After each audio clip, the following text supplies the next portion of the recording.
This conference will now be recorded. That's what I was waiting for. Perfect. Thank you. All right. Start August 10th with the public hearing of a major site plan review. Madison Foods has submitted a zone site permit application for application to allow for the construction of a fuel center. The property is located within the incorporated area of the town of Ennis and is zoned highway commercial and is located in the traditional overlay district, the TND. So we get to hang out and do a major site plan review as it meets criteria in 11-420C1B of the Ennis code. Uh, we know where it's at. Anybody objecting to me not reading exactly where it's at? Okay. All right, so we'll start with public comment. If you would, please step up to the microphone regarding public comment, unless you guys want to give another overview of the project. Does anybody? All right, you get to go again. Like well rehearsed. Okay, Got it down. First try. Woohoo. My name is Jared Mitchell. I'm with Associated Food Stores. We're the warehousing company that Chris does her purchasing through. As part of that, I'm part of their real estate and construction department. So I get the opportunity to work with her through this project and help her see it kind of from start to finish. So yeah, Mayor and Commissioners, thank you for your time once again. It's good to be here with you guys. This is a great project, something that Chris has been working on for a long time. Really excited about what it's going to do for the community, what it's going to do for the residents specifically. This is we're here to seek approval for the site plan. This is going to incorporate a new grocery store, updated grocery store, which we've already been through that, but kind of the final part of it is the fuel island that will be out in front of what is now the existing grocery store building. So as we left the meeting last week, the work session, we were kind of tasked with there was a couple of concerns. Kind of the major concerns were to make sure that this development is more cohesive to what Ennis is and the essence of Ennis, and to coin the term more Ennis-y. So we went away with the charge to maybe come back with some ideas on how we can maybe soften up that development as a whole and make it a little bit more appealing and a little bit more cohesive to the surrounding businesses. So we're here today to answer any of the questions that you have regarding that site and the site plan, as well as I'm assuming at some point we'll get into what those recommendations are that we've brought. So. All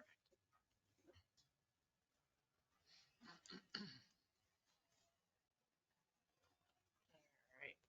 No one. Do you have any visual aids of the site plan? Yes. Yes. Hello.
Is this on? It is. Thank you. You're lit. My name is Lisa Roberts. I'm an Ennis resident, a current tree board member of the town of Ennis. I know I'm coming late to the game as I've been on a bit of a sabbatical from town issues. I first want to say that I'm excited about an expanded grocery store. We do a bulk of our shopping at Madison Foods, and I firmly believe that you can't have a thriving community without one. That being said, with the fuel, and I'm neutral on the fuel station. However, in its current form, I think there is a lot that could be done to make it more Ennis-y, or if you want to refer back to 1972, 1996, 2014, 2022, in our current zoning ordinance, they all use the term small town Western character, almost ad nauseum. And that being said, I know small towns change. I'm not of the opinion that you stick in the head in the sand and say things are never going to change, because they are. I've changed this community by having children, and a lot of people have children. So with that, I think we can guide our change and how we want it to be done. I've sat in your seats. I know how contentious things can be. But one of the things that over and over again, cited most recently in the Ennis Master Plan, which is on page 18, is that they did one of the word things about what words came up most often, and small town was one of them. The reason I think that in 1996, which is the current zoning guiding document, that's when the last ordinance comprehensive overhaul of the zoning was done or adopted. There was one done in 2017, but that hasn't been adopted. Says that the T&D, I think it was specific, those folks that guided that document and adopted it, put the T&D situation in there to have community input on large major projects. And I think that's why we're here today. In this site plan, the T&D calls for trails, but pedestrian access. And I know this is the subject that I've championed for quite a long time. But in its current form, on the site plan, not only to the fuel station, pedestrian access is very limited. So even if you're walking from, say, the Sportsman's, now you've got, and to my understanding, that bank of trees on the eastern edge is coming out due to the turn lane. It makes it very uncomfortable as a pedestrian to walk. And as we get more people and more traffic and stuff, we want to encourage people actually to walk, because then they're taking up less parking spaces and create less congestion. So they're not adding to that. But on this current site plan, you're just walking against the highway with not even that one bank of trees along there. Also, in the grand scheme of thing, on the grocery store side, it backs up to the North 40 development, which at a rough count has 149 residential lots. Those people don't have comfortable access to the back of the store. And I know what that's like, because I lived on the backside of Albertsons in the mid 90s in Bozeman. I lived on Olive Street, and I couldn't walk because it was just impeded by that. So if we really want to reduce traffic congestion, having some kind of pedestrian access along that side would be great, as well as having some kind of sidewalk along that south line of trees would be done for that. And I know that there's challenges with working with the number of space, but the T&D does allow for the town to adjust the number of parking spaces by up to 100%. Getting back to the fuel station, I just think we have the opportunity that we should do it right. Make it because this project, in my opinion, will change the character of our town. And in its current form, not very well. One of the things, and I'm only going to use Bozeman examples because I think we're all familiar with them. The Gallatin Valley Mall used to have a sea of asphalt. Recently, they went ahead and what did they do? They planted trees in the islands, making that just more visually appealing. On North 7th Avenue, that has gone through redevelopment as well. And again, it's landscaping, whatever. And with a, irrigation drip system, those water conservation methods paired with native plants and trees, drought tolerant plants and trees, could make for a really good site and comfortable plan. Getting back to just having all the asphalt, that really creates a heat island, which will then affect the neighboring properties. As that asphalt radiates heat, it's going to require them to maybe, the sportsman's going to have to water their lawn more. And I'm not saying lawns are the answer because they're probably not, but it's going to require more energy to reduce and cool those areas in the hotter summer months. So those are my thoughts. Like I said, I love having a grocery store. Chris and her team are great. They do a lot of things for this community.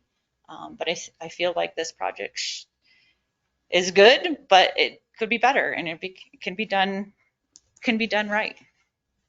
So thank you for your time. Thank you.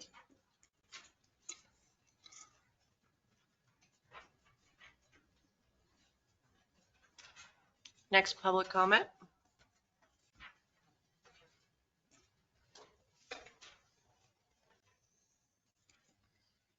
Tony Treglia, Lure Me In, resident business owner. So I'm in support of the fuel island. And I'm stepping up here because I heard, we want to Ennisize this. We want to westernize it. But as you come into town, outside the town limits, there are 3-story condos going in, right? And there's not anything about Ennis in that. So those comments to me don't register. And the fact that asphalt is going in, town requires asphalt for these types of projects. So I think we need to move forward with supporting Chris in what she's doing from her business standpoint and trying to promote the growth. And the fact that she's one of the few that provide housing on a continual basis for employees tells me that she's going to continue to do that. So I hope you all take into account what she's trying to do for our community and support her in doing this. Thanks.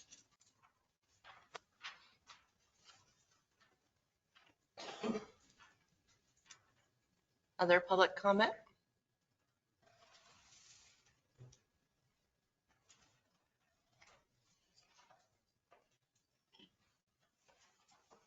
Anything from online for public comment on the major site plan of Madison Foods?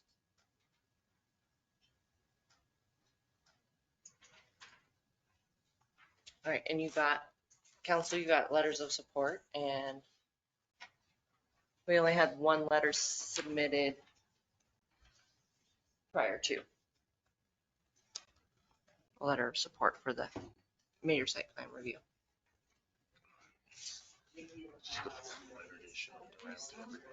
Oh, yeah. Yep, the very back one on your file.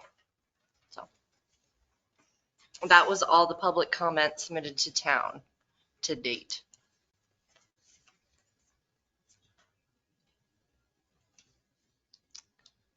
Second call? Last call? Don't know. All right, we'll call last call for public comment for the major site plan review of Madison Foods Fuel Islands.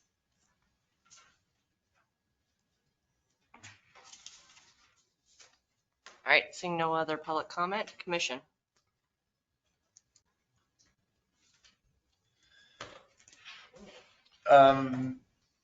This is Hardy. I attended the last meeting remotely, and I was 100% on board with the fuel island till I heard the trees in front, a little island in front of the existing store was going to be removed, and that was kind of a shocker to me because it's got some relatively large and mature trees right there. Yeah, and I guess looking at this revised plan from last Thursday's meeting, we have drought tolerant shrubs being proposed.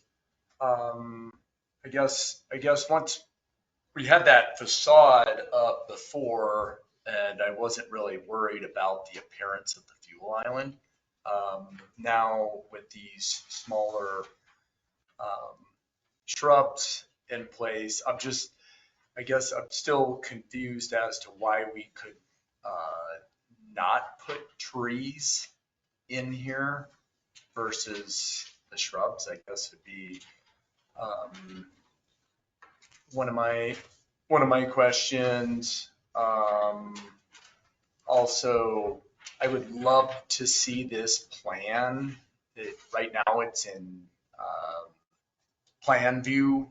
You know, you're looking down on this. I would love to see, I guess, for lack of a better word, a cross section, maybe what it would be from a visual from the highway, to be able to see it that direction. Also, I quite often, well, I used to ride my bike to the grocery store quite a bit, but I haven't here lately.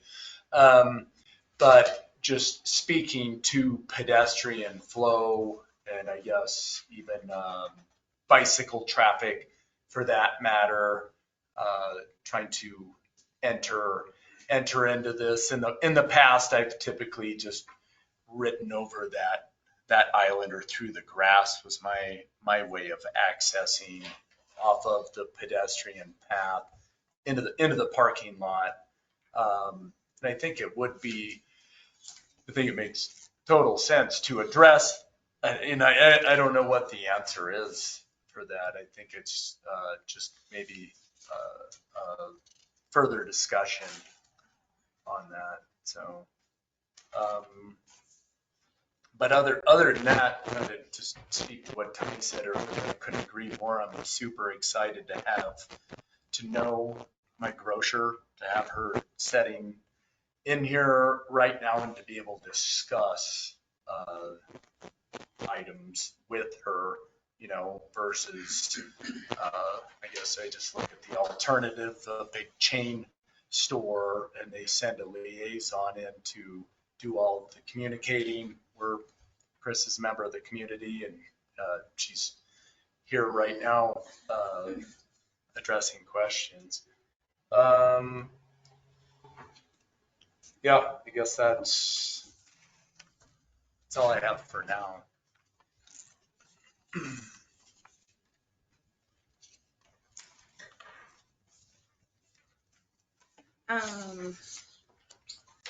I guess I'm on board with Corey. The new design aspect isn't quite what I was looking for. I feel like there is ways to keep the trees with the drip irrigation system. It would be effective, water effective.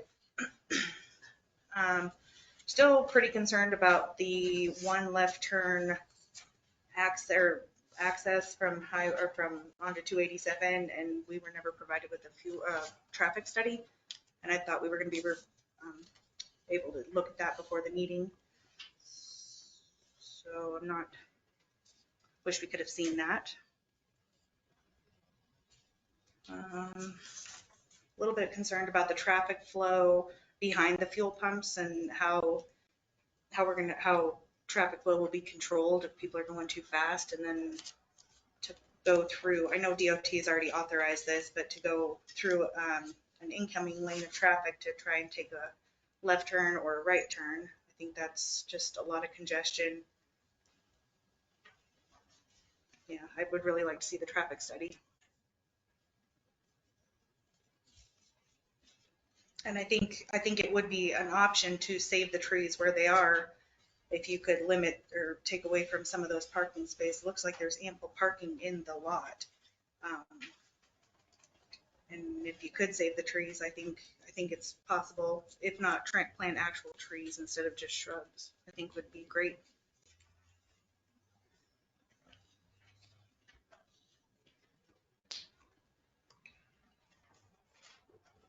I'm kind of along those same lines. I'm excited about a new grocery store. I think the rendition that we saw of the new grocery store looks Ennis-y. I'm not too excited of the picture we saw of the Conoco, right? It's definitely going to change our town, and same, the trees going away, it's just disheartening. I think if we can in any way save that, we should try to do that. I'm not against it, having a gas station, but it needs to be done right for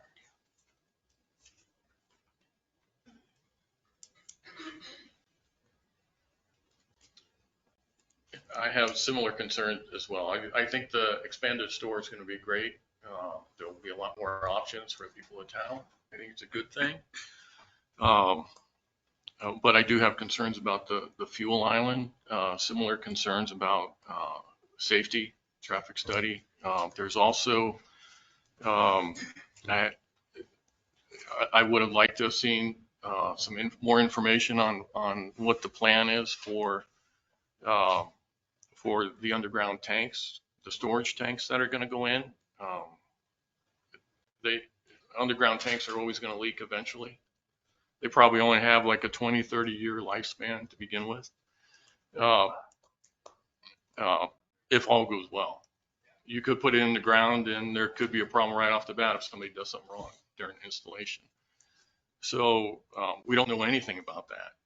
What kind of safety, secondary containment there is, what kind of, if something goes wrong, who reports and when and how often is it checked, all that sort of stuff. I suspect all that information would be provided to DEQ when you go for your site, when you go for your permit, but I would have liked to have seen that. I also think that I have a concern about what Lisa was saying about the TND for the town. I do feel like we're slowly losing the Western character and small town feel. If the fuel pumps go in, with the store and the fast food and the credit union, it's like a smaller version of like Costco basically for all intents and purposes. Although it's not, it's still, Ennis. And I don't think that the building in the North 40, those 3-story condos, although that was long before I got here, but the fact that they're going up, I don't think means that we just throw caution to the wind or just don't try to keep that small town feel. I think we should. So I would like to see more detail on what's being done to try to keep that. You want more detail on what? Just so I. Well, the updated site plan, I think, is a step in the direction of goodness as far as keeping the small town feel. But I'm sure that once the pumps go in and the roads updated or the pumps go in, although there won't be any semis in there, there'll be motorhomes, there'll be trucks with trailers that are trying to navigate that area. As far as safety goes, I don't think safety in that area would go up. I think it could only go down for, or become more of an issue than it is, currently. I know that there's some stuff that's being done to address that with, left turn only and at a certain entrances and so on. But I just think I'm just concerned that we're losing the character, Ennis's character. Can I actually ask, I'm sorry to interrupt, can I actually ask how wide is that landscaped, the new proposed landscaped area? Or I guess how long are the traffic lanes, the turn lanes? If we can maybe pose that comment to Sean Young, the engineer, I just don't want to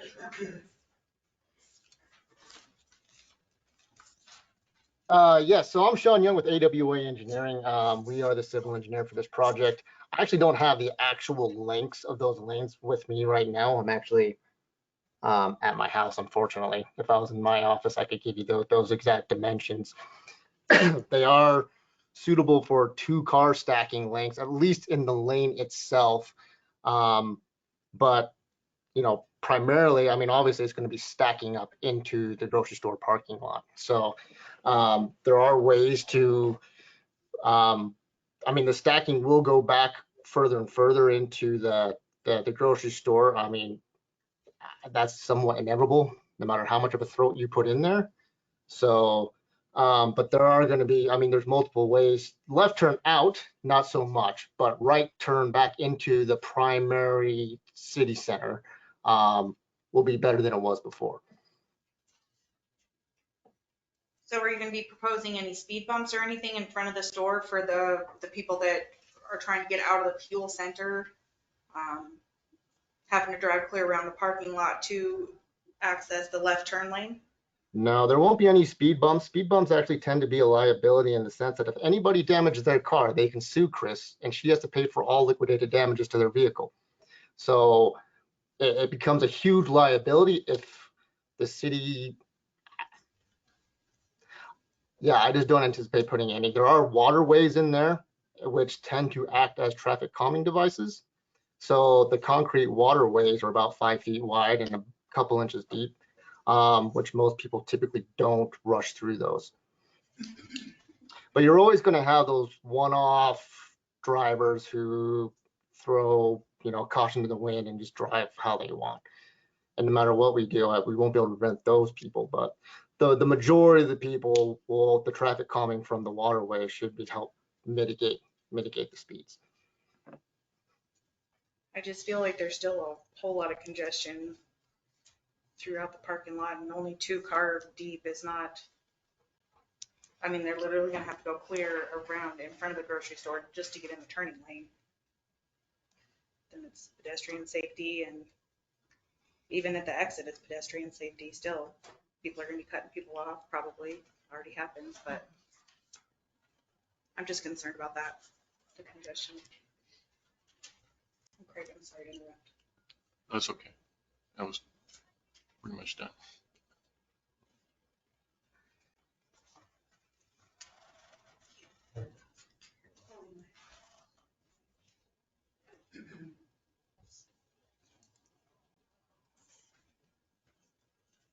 Anything else, council? This is a revised plan. Corey's got it on his computer. Can I look at that?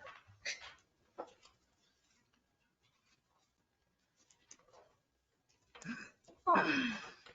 Well, that's so much better than the computer. Anybody else?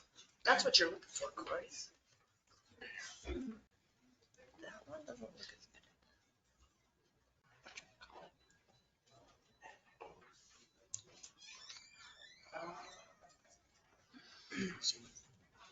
So the John, like the trees back in there, some trees are like hide that thing. Is that Yeah. That's the last one, so you can pose that to Sean. Sean, this is Commissioner Hardy. Can you speak to, you guys have put drought tolerant shrubs and locations in here. Can you speak to why you could not do trees? Or I remember last time there was suggestion that trees roots will Yeah, so we wouldn't want larger caliber trees such as evergreen and pine trees. Those typically require a fair amount of water, and over about 20 years, those roots will actually destroy the asphalt because they grow so fast. However, we can explore options for smaller caliber trees. And I think Chris would be amenable towards adding a couple smaller caliber trees that won't grow, very tall, won't have a large caliber trunk, still requiring water, but not as much water as, say, the existing trees that are there today. But regardless, you're going to have water to that area anyways, correct? Yeah, at this point, even though those are drought tolerant, we'll have to run a drip system to that area.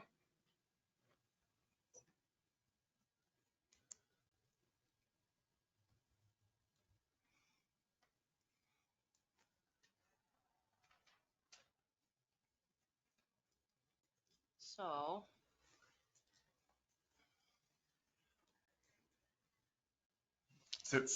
So also, if we were to head to the south, would that, if I remember correctly, those in front of the new grocery, those are basically just concrete barricades, basically, between the parking area and the walking path. Is that right? Well, it's not a concrete barricade. It's a curb and gutter like you would see in most parking lots. So it's a 6-inch curb wall instead of just an edge of asphalt. And then there is a very limited area between the top and back of curb and the new asphalt walkway that would be installed. Those trees, there's not enough room there for trees to survive, just because they need a little bit more room to that. But as of right now, we are planning on putting decorative rock just along the grocery store frontage. Say that last part again. We'll be installing decorative rock along the grocery store frontage. Would it not, this is just a suggestion, would it not be possible, since you guys already have plenty of parking or more than the required amount of parking, for us to consume maybe like a couple of those parking spots and put a tree in? I mean, that's just an idea. Yeah, I mean, that would have to be negotiated with Chris. I mean, the grocery store and its site plan has already been approved by the town of Ennis. So we weren't really prepared for the discussion on the grocery store portion. But once again, those conversations could be had with Chris, and if she's amenable towards that, I mean, that could be an option.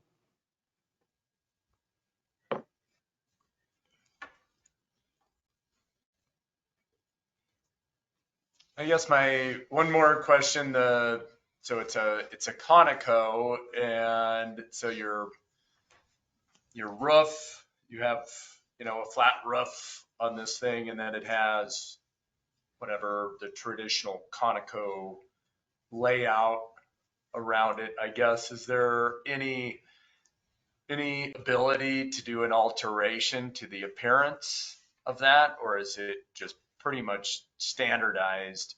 Well, I can let Jared speak to that a little bit further. This is kind of their prototypical canopy, but Jared probably could provide a little more information on that.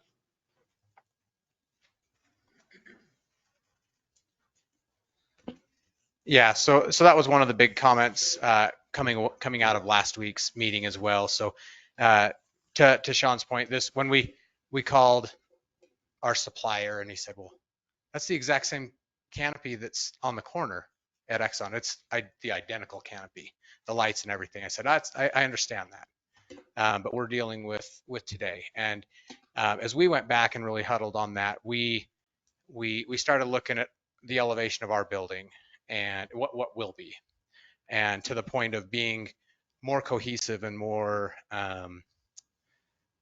complementary to what exists here in Ennis. And so we were able to talk to the supplier, talk to Conoco, and really get figure out what our parameters are. So unfortunately, I don't have a rendering to be able to show you, but we were able to get an understanding of what our parameters are to be able to deal with. And I think there is a good opportunity for us to be able to take and make that fuel island really mimic the same color palette that was approved for the grocery store, being kind of the maroons, not reds, tans, not whites, and more earth tones, softer colors, to be able to be not such a stark, sterile tower once you pull into town. Does that answer your question?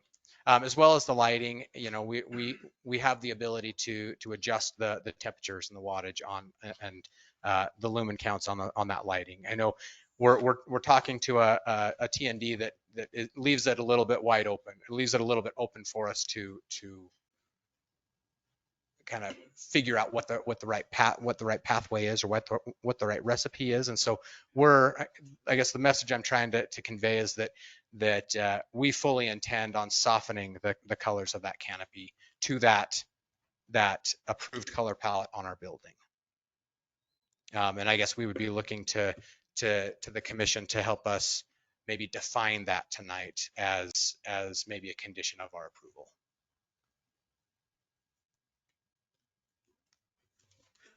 I think that's a great start. That's a really great start. Jerry, I have a question for you. Just to the west of the fuel pumps on the new lot, it almost, I want to say, it almost looks like two bathtubs. And then west of that, there's like a rectangle. What exactly am I looking at there?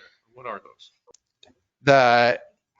I believe, and Sean, correct me if I'm wrong, but the bathtubs with varying sizes, those are our underground tanks. Oh, Correct.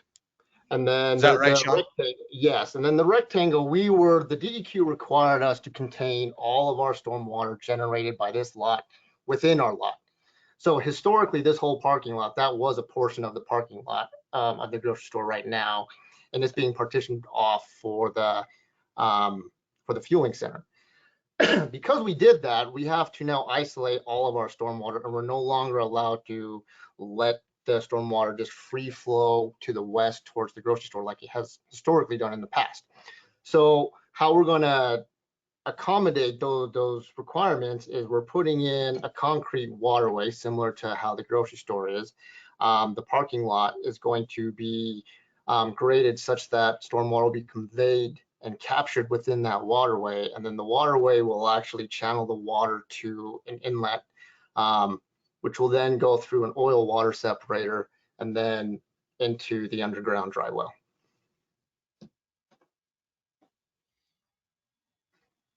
so is that a raised curb then?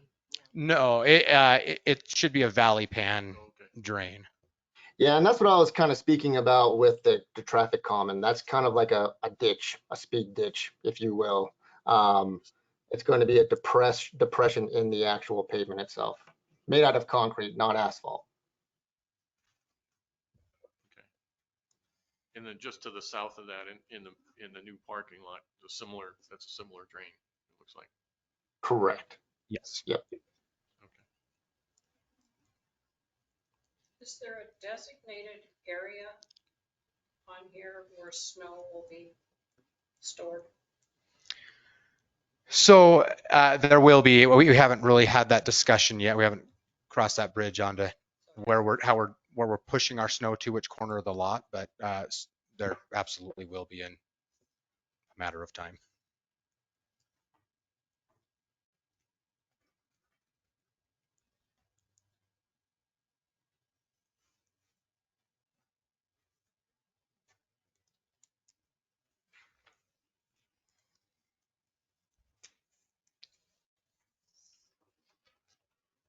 Can I ask you a question using the board? Yes. So, hey, Cory. Oh, here we go. Yeah, what is this? This is obviously off parking. Just curb? Yeah, so that's Sean, on the site plan at the bottom, we talked about this last week. The radius that's just striping. That's not It's a just striping concrete in the curb. asphalt, Okay, paint. so it's just striping to keep cars away from that radius. Basically, it's just cars So nobody shouldn't, parks there. there's no parking stalls there. So, and I do realize this has been approved, Yeah. but now bringing this in there, I mean, potential for maybe eliminating some of the parking, so this isn't gonna be, this is just so congested. If maybe some of this parking was taken away, because if I remember correctly, there's more than ample parking for the 30, whatever, 30,000 square feet. Because this, it's just gonna be so, I don't know. I see it as very congested. I mean, if we could open that up a little more for the people coming out.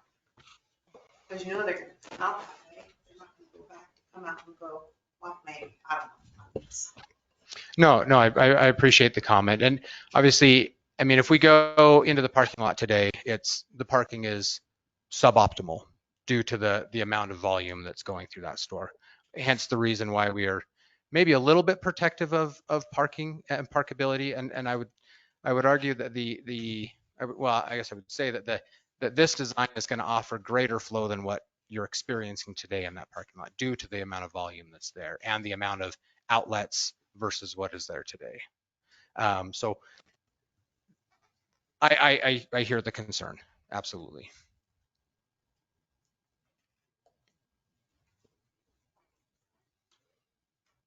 And Sean, maybe if you could, and I apologize, I know you're at home without your computer, but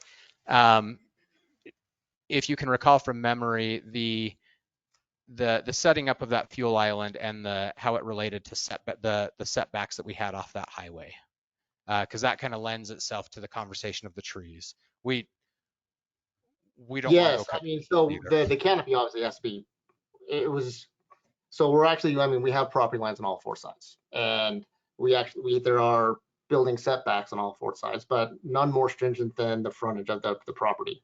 And if I recall correctly, we have to be 50 feet away from the front property line to the canopy.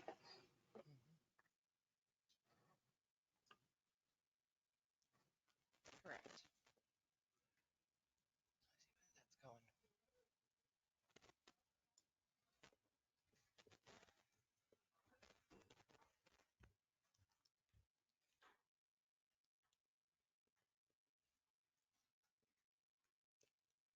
So yeah, with that, we're trying to find ways to make up for the loss of trees. Obviously, a bush does not replace a 30-year-old, 50-year-old, 100-year-old tree. I wouldn't stand here and tell you that ever. But we're also, we're also open to other suggestions as well. We're trying to find something that works for everybody. That's maybe a win in the future for everybody.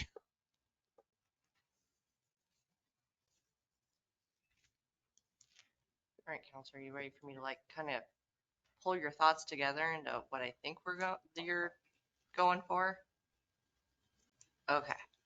So it would be adopting Forrest's current staff report as the findings of fact. And then with that, in the additional conditions, I guess clarifying his conditions, which we already did in the storm drain, knowing that that's been approved by DEQ, all of that will be on site. And then I would only put in there that records be available for review for Public Works, at any time for maintenance of that system, especially 10 years from now, 20 years from now. That's when it's going to get fun. Eric, we love things. We love fuel 40 years later. But having that available. I'm sure there's records that you have to keep for DEQ all the time. The next portion would be, as you said, matching the canopy color scheme to that of the grocery store as one of the aesthetic moments of the T&D.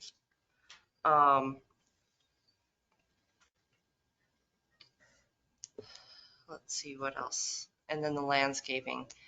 If Chris was nodding, some smaller trunked trees to replace the ones that are going that can still manage in this drier spot.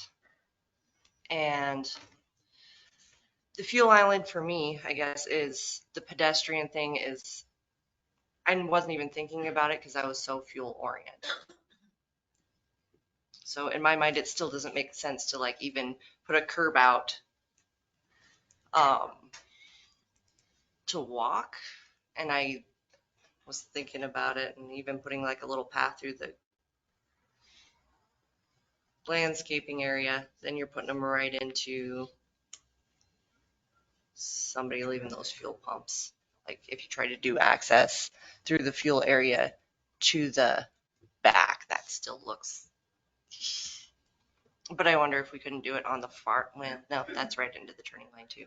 That just looks like a good place for bicyclists to get run over. Paths are well defined there, and I kind of feel like that's for a fuel island completely appropriate.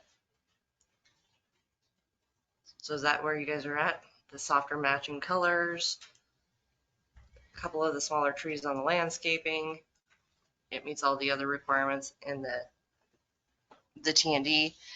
Paying special attention when you get to the lighting of it, because there's that whole giant section of zoning that is signs and lighting. But that's already in the agreement as well to adhere to the town ordinances for. Was that pretty much sum it up? Safety concerns. Oh, yeah. I just think public safety. So we have the traffic study. That is something that Chris has contracted personally with the traffic company and the DOT. She is willing to make that available to view, but it's not public record. Is it not withholding information then? Because No, it's not withholding any information. We requested it last time and you assured us that you could provide it. I have it. The traffic study was done for the grocery store, not the field center. Oh, okay. We've already done the grocery store. I'm happy to share it with you. I don't want, there's a lot of other things that are going on in town with the traffic, the roundabout and stuff. I don't want that out. I had to pay $7,000 for this. And I mean, you guys can come look at it, but it's not going to be public record. Yeah, it's available to view. Was it updated for the fuel island? You said it was for the store, right? Well, it included the fuel island. So yes, Oh, it okay. included yes. It did or it did not? It was for the access. It was for the new access required for the grocery store, taking into account everything that was in that development, including the fuel center. So, and then I guess my only clarification on the truck or traffic portion of it is that study was mainly done for 287, correct?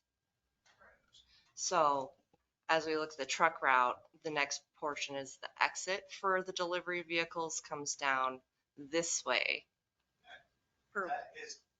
And the Pearl Street is our, like he's saying, is the smallest part, and it was never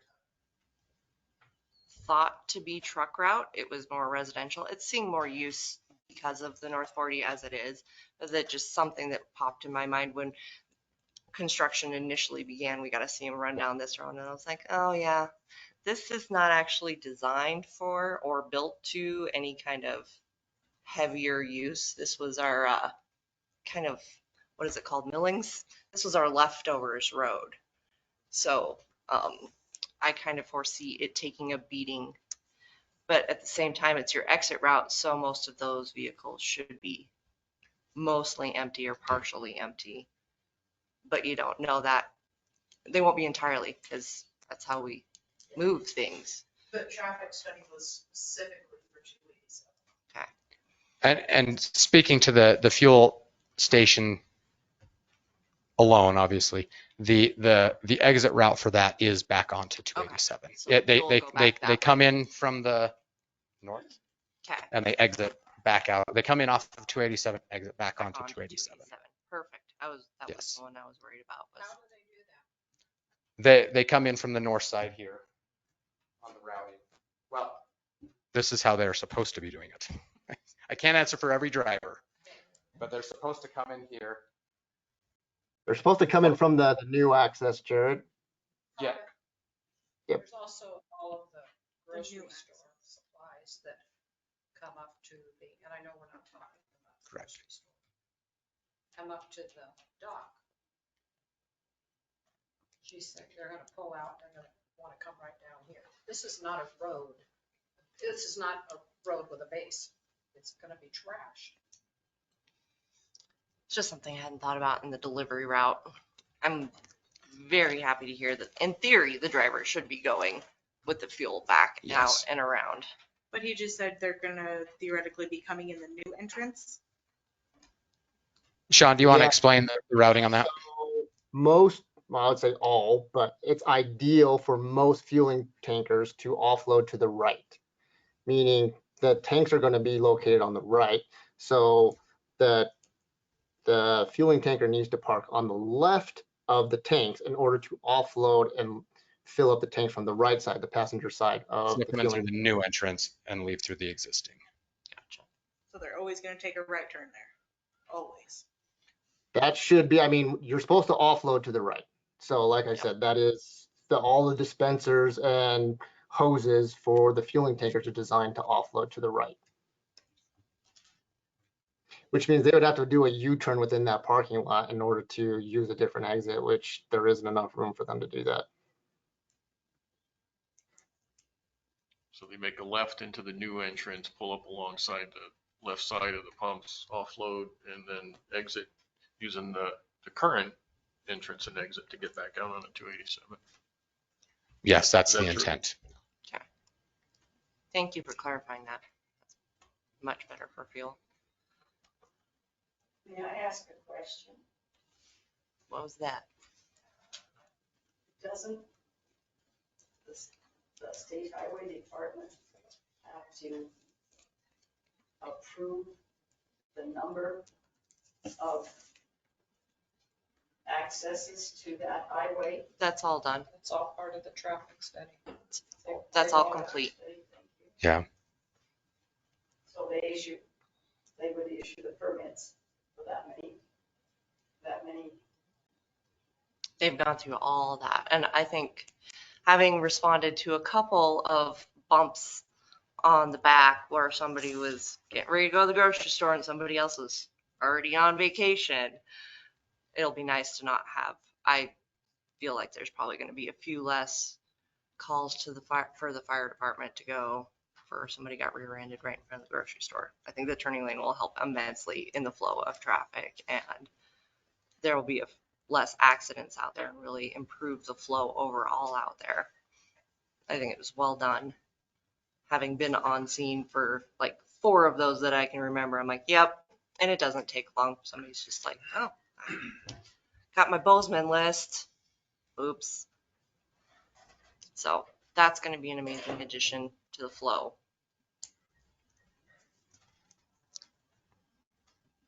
Any other conditions that council can think of? Yeah, I was thinking about that bike access, and it's still kind of across the entrances is your best spot, and it's still not. Only in high neon in the winter. As a biker myself, I understand the cut through, but I do feel that as a biker, you have to be where the cars are expecting you to be. Yep. And without reinventing new places where they're not expecting me to be. Yeah. I've been in that situation. It's not fun.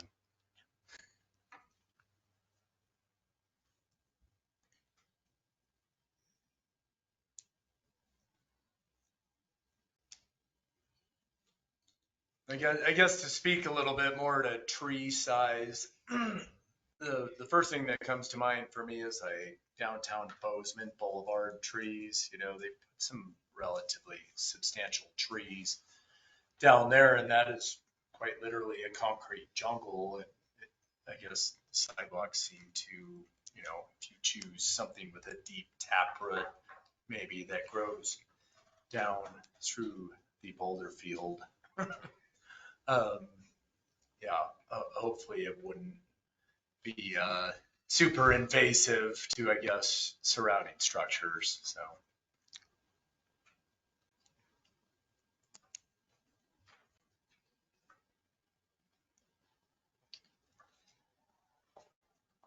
All right, council. Anything else for conditions that you think? Does anybody want a motion? Can we read through the conditions one more time? So on the last page, forest report. Yeah. Yeah, last page. Conditions. Proposed amended plat survey should be filed with the county clerk and recorder, which we kind of went through already. The developer shall prepare and enter into the T&D acceptable to the town.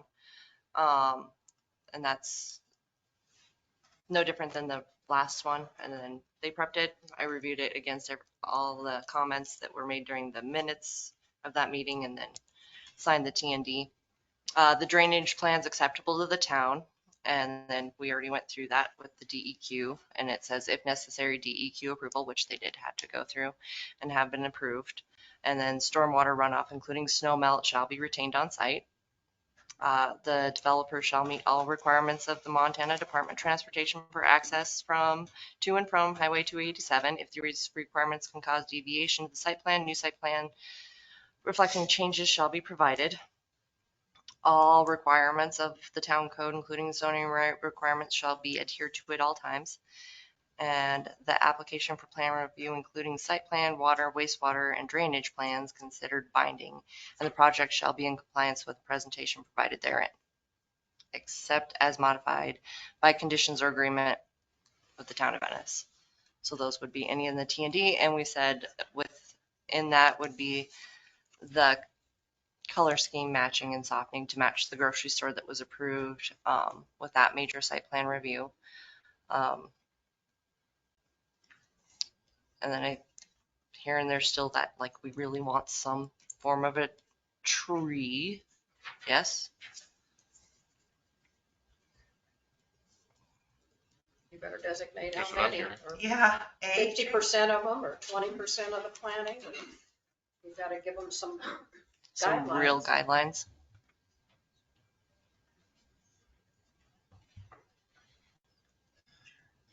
That's I guess is the part that I would love to see a section view, if you will, of like, you know, how many trees we would have in there and what it would once they achieve maximum height.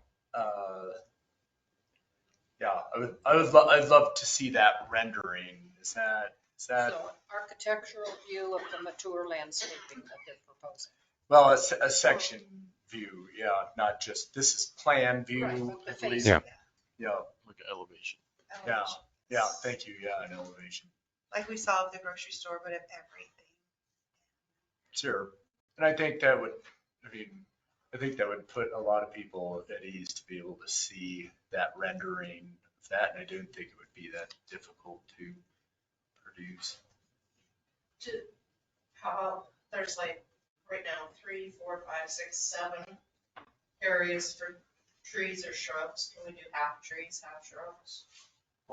Is that acceptable? Where? On the plan they provided, The landscape that's proposed there will take, we've got seven basically items of landscape. So we'll take half of that and make it trees. They do some pretty interesting Well, things. there No. could be some interesting. We'll favor the higher. And I like where it's at because it still keeps the visual lanes open, which I'm sure was the. Because right now we currently have 3 grown trees. Mhm. So 4 trees and 6 shrubs or 4 shrubs or whatever you want. You have to. tell Give her a them. real number so she knows what you Maybe want. Whatever, if it's a Canadian choke cherry tree, something that is easily sustainable here and I will develop, I don't want it to look like crap. Sure. So, I mean, we want it to be pleasing. I guess just give us some time, to get that view to you. Yeah.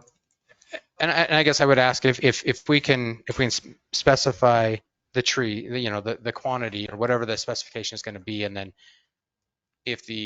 can we seek the approval still with providing and then provide mayor or whoever, Susie or whoever, that cross section of height and look, just so we're kind of mid domino game here, and we've got a lot of dominoes that are still in limbo. Council, do you approve of, since Corey's on the tree board with me, when we do the final T&D agreement, if there's the presentation, the side section, so as we do the T&D agreement assignment, as long as Corey, who's the tree board guy, is in approval of I'm the president. yeah, he's the president. He just likes to say president.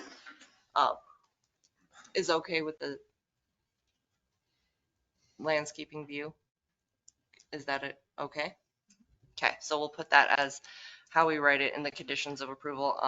On the final signing of the T&D, we have a rendering, and the president gets to say, "I love your trees." Maybe he'll let you borrow the flag. We can plant some of them on it. I have another question. I may have missed this. You probably already said. That section where you have all the trees in there, how long is that? Unfortunately, we don't have the measurement on there. Sean, do you, and Sean's not sitting in front of a computer, but do you recall roughly how long that is? I mean, Like, it's almost as wide as the storefront, the new storefront. yeah, I mean, the amount of landscaping there, I mean, we can't plant into the right of way. So I want to say it's about 15 feet wide and probably around 100 feet long. But that's a rough approximation. It's longer than what it is now, because you can see where the existing grocery store is, and it goes farther down. So there is more there. But we also have to allow for that lane, so it probably comes a little bit right there. Sure. I was just curious as to how.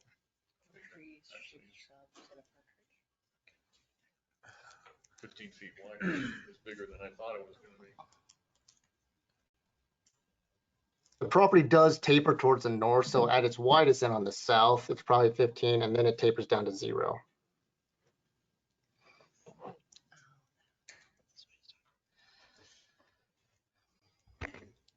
Just to understand, Conoco has agreed to do the colors to. Yes. That's agreed. Yes. Obviously, not knowing, we weren't able to give them specific colors, but we talked to what our color scheme is, and they said, yeah, Conoco would love to keep Conoco's branding, bar none, but they are willing to amend that for what these needs are. Just to clarify on that Conoco red, the red with the white writing, that they will not change. That is their branding, but we don't have to put up that bright red canopy. It can be like this color or tan, or they'll do that, but they can't change their. So where would the red and white be on the post? Your post and the canopy itself, but the signage, the Conoco signage, they will not amend that. because that is their specific brand. They're trademarked already, and I'm.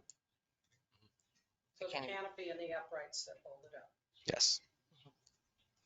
So where are the colors being changed then? Yeah. All of that. So the if you think of your Exxon here, so the canopy we presented is that Exxon canopy. You have stark white poles, you have a white fascia with a bright red band around it, and then you have signage on top of that. So we're turning you're not going to have white poles, you're not going to have a white fascia. It'll be tans and maroons and With earth tone Conoco colors. logo. Yes. There will be a Conoco sign put somewhere on that, which will come through your sign approval. Her sign approval. She gets to do that one.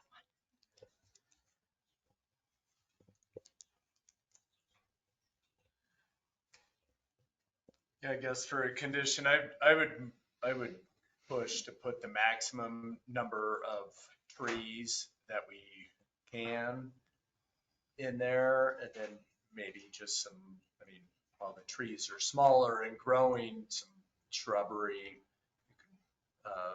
Infill with some shrubbery or some decorative grasses. It's going to be, it's a relatively exposed area. It's not going to have like building shadowing or anything like that. So you should be able to put a lot of vegetation in there, I guess I would argue.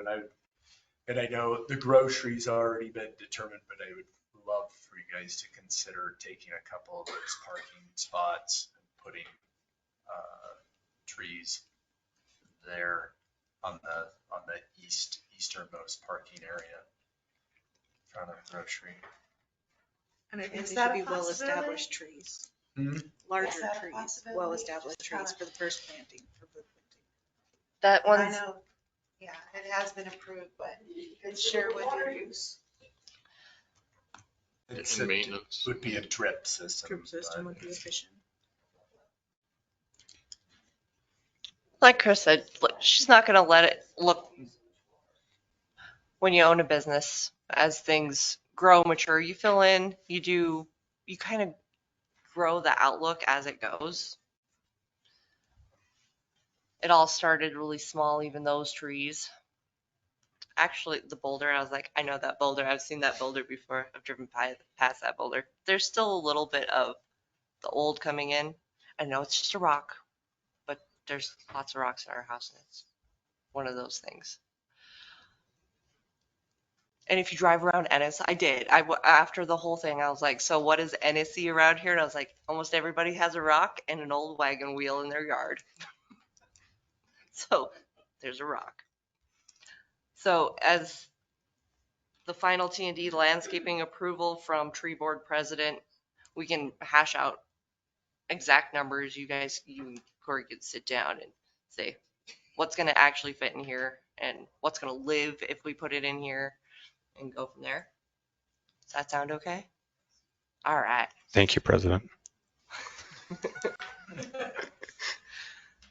All right.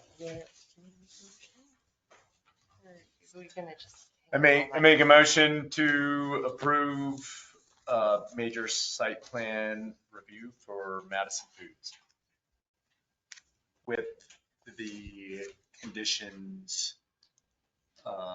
laid out before you. Okay. Was for staff report as the findings. And for staff report and the findings of fact. Okay. That was me.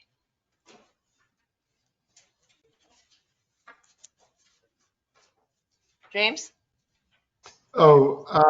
Thank you, Mayor Nikki. I was listening intently to everything that was going on there. And just to help you with some of the verbiage, maybe you just want to say that one of the conditions is subject to the landscaping being approved by the tree board or whatever it is, the committee that Corey Hardy is the president of. Okay, final T&D subject to Corey's. Gotcha. All right, perfect. Thank you. Motion. Second.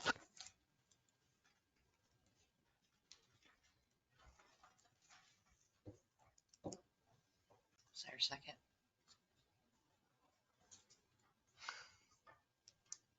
I'll second. All right. Any other discussion, council?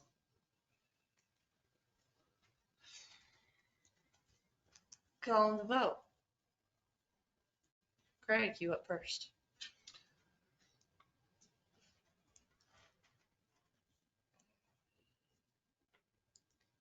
Can we go back to discussion?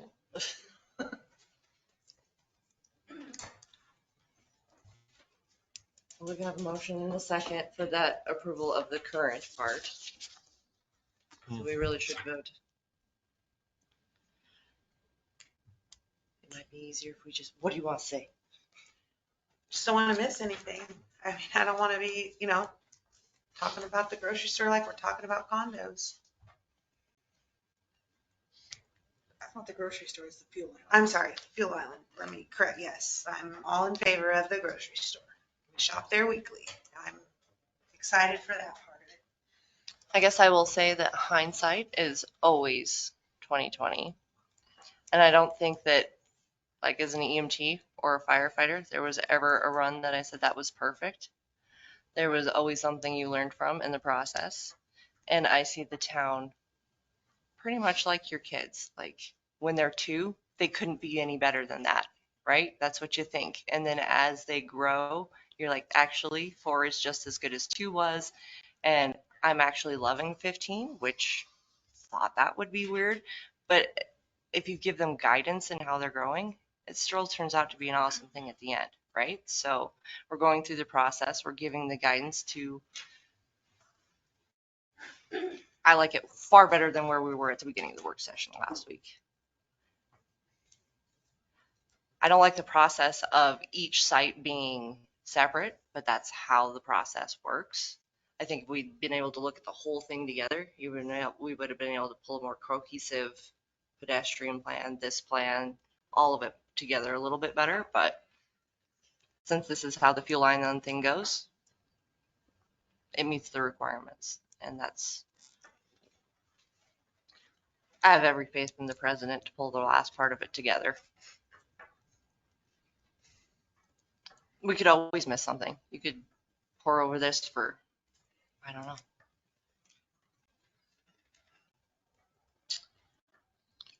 Lots of different eyes, and that's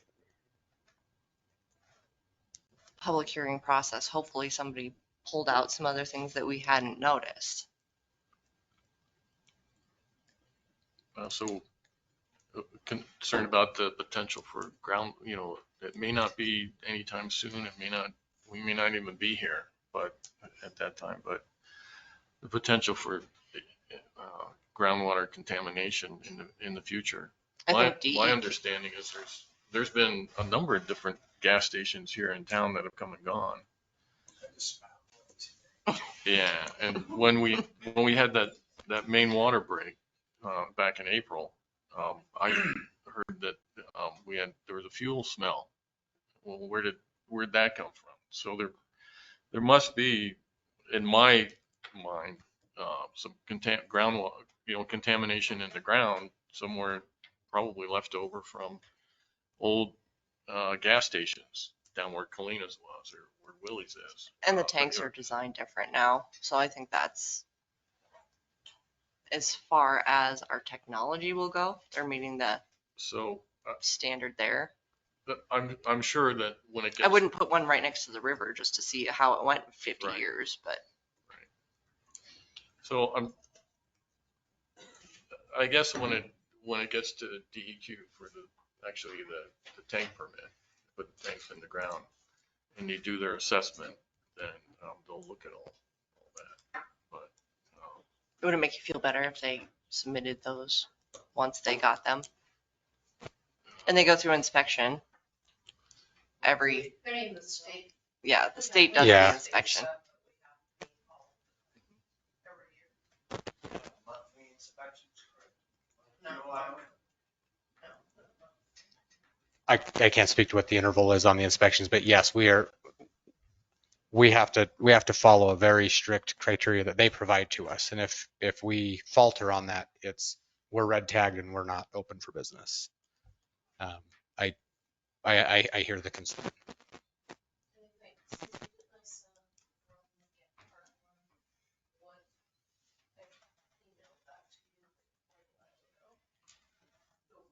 What Parkland, like the meter root system is inside the tanks, underneath the liners. I mean, that has to be done that's done daily. For this part, that's what we're required from the state. We're gonna have to follow their requirements. Which thankfully now we have them, because I don't think we did when we had the war downtown.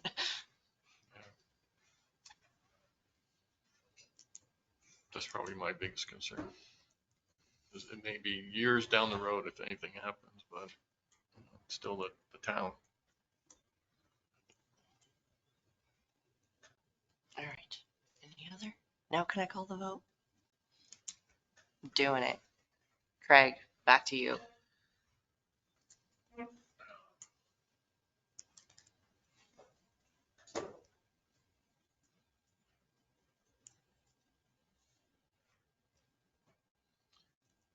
Can I abstain from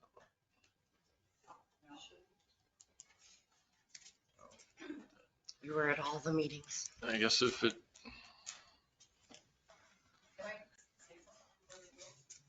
No. No. No beating anybody in the back row. It's the rule. I know you called for the vote. well, I guess if it meets all the zoning requirements, it meets the T&D, we have the conditions on it.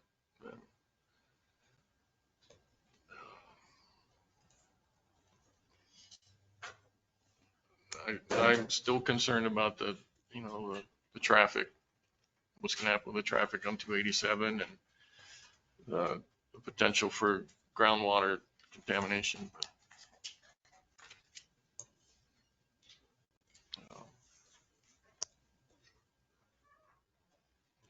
Mayor?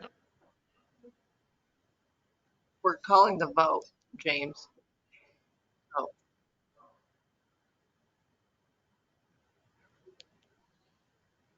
Tina.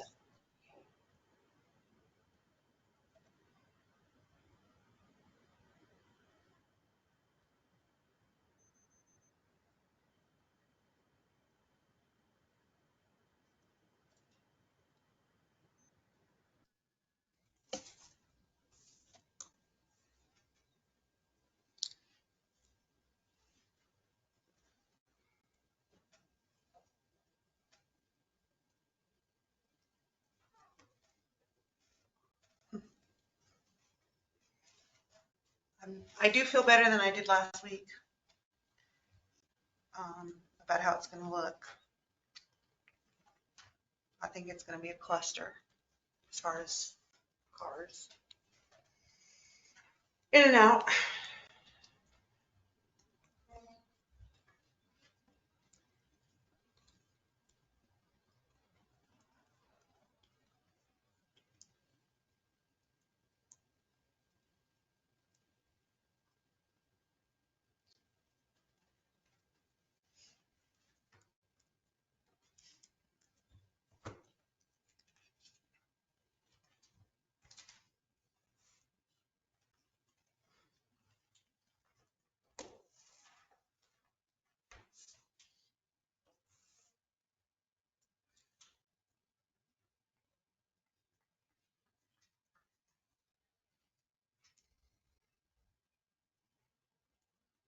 Yes. Nikki. I'm still concerned about the traffic safety through the pumps and then coming out on 287. And I'm sorry, but I also still feel like information was withheld and for public safety, I don't know.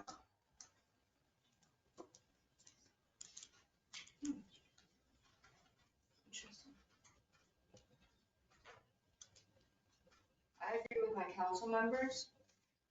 I actually don't have a problem with the pumps. I think it would relieve congestion for town hall. Because that's a nightmare down there.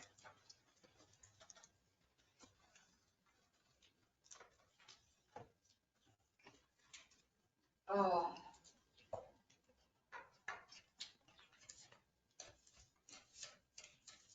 I have serious traffic concerns. I don't know. Yes. 3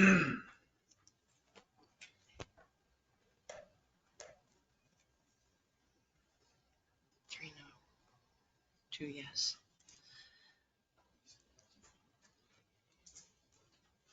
So it would be not approved, right? Can I count votes? That's a new one.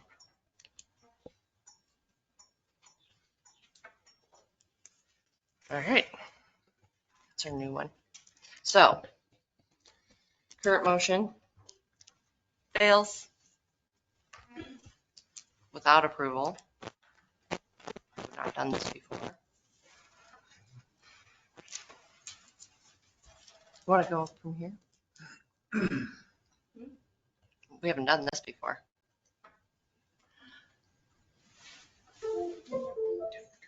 James, now you get to say hi. Oh, No. hello and good evening once again. So I'm sorry, I didn't mean to interrupt your voting process there. That was not my intention.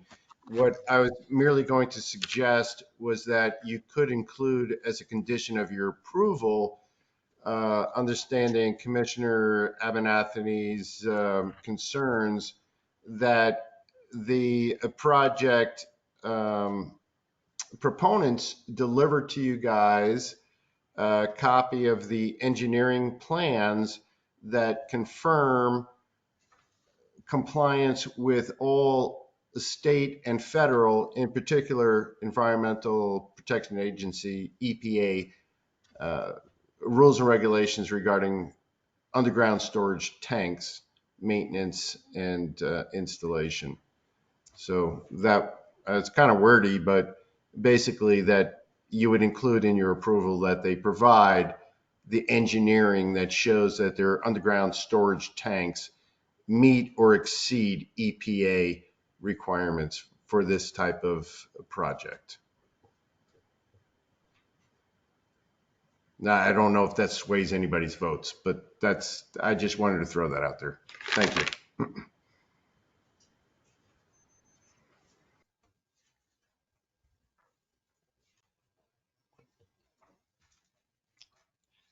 That was addressed to your concern, so I didn't know if that. Yeah, I'd also like to, if there's is there any risk assessment plan with that's also included in it as far as monitoring? How often, by whom? We would be happy to provide all of that to you. Okay, if there's a finding or something, who gets notified? Yeah, and that is all regulated. That's obviously not something that we even dictate. So we're subject to that regulation. So we're happy to provide that. That's every fuel pump that's here in the county is following that same procedure. So yes.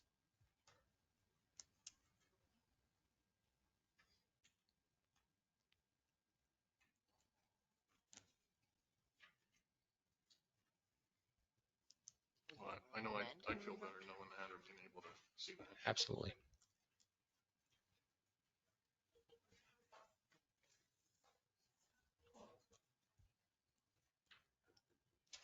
The 24th.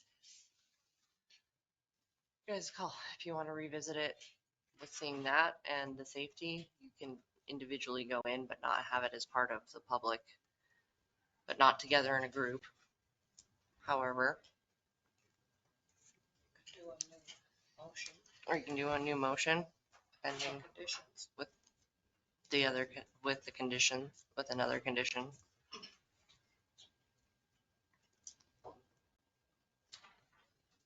Plan.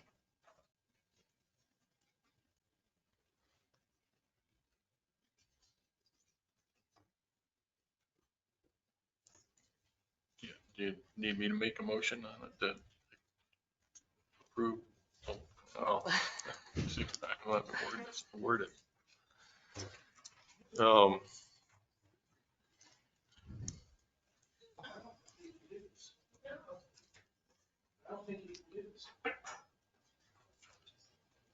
You can vote a motion down and remake a different motion if you choose. Thanks. Why have a voting process if you can't? We've amended before, amended a motion.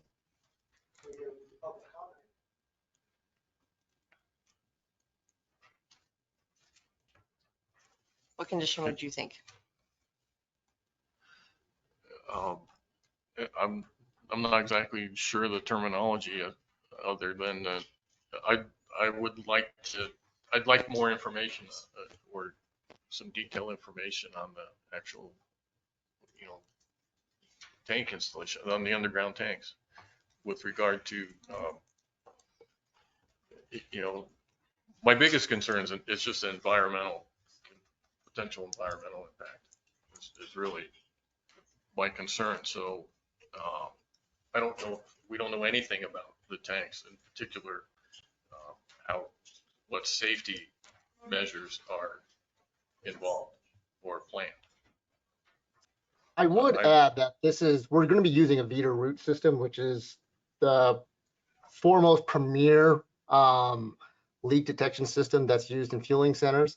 This will be the most sophisticated and newest fuel center in the entire town of Ennis. So it will be the safest fuel center that you have in the town. So the Vita root system will actually detect fumes. It'll detect any leaks in the system. It has automatic shutoff valves. All of the computer stuff will be located within the grocery store itself. Alarms will start chiming off. So it's a really sophisticated system. We'll definitely provide those plans to you, but it's, like I said, it's very schematically electronic plans that you'll be reviewing. So, and the tank systems, I believe, are a composite material. They're not metal, so they won't corrode. They have 100-year plus life expectancy, and they're double walled. So even if for some reason the interior wall was penetrated, there's still a secondary wall they would have to go through. So there are quite a few precautions now, and this meets the newest federal regulations as far as the fuel tanks.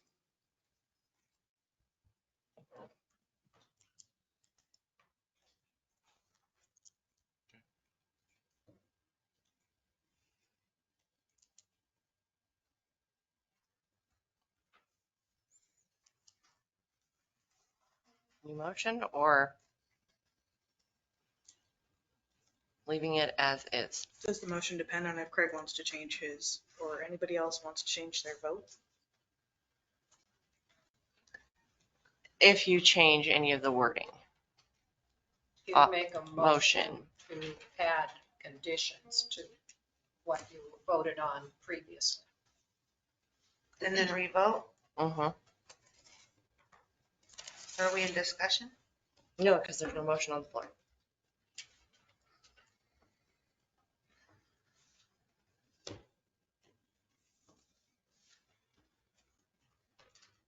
We're just closing it. I have something here from Parkland, USA. Montana DEQ requires monthly leak test is done by the installed Vita root machine and is recorded for the state of Montana.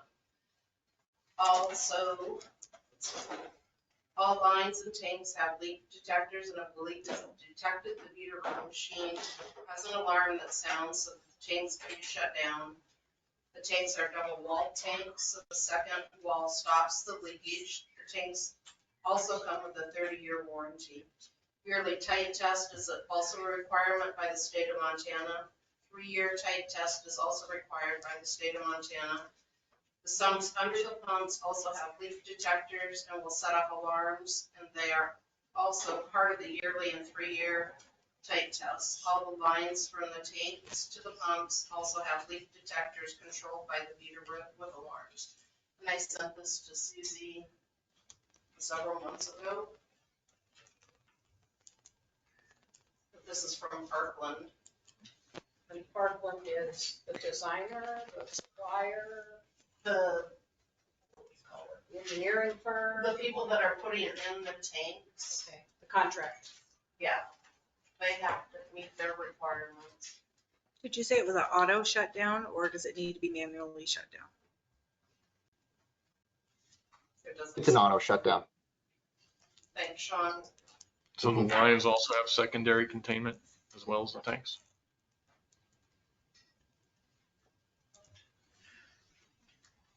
And they have a 30-year warranty from the company.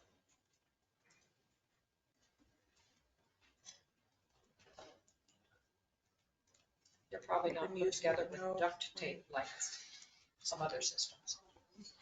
No, but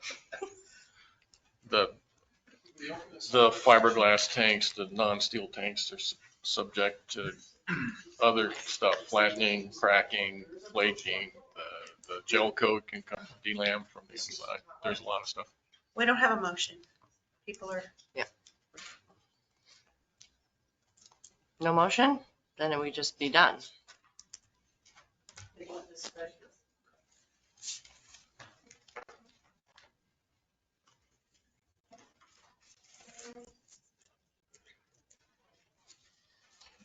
I guess.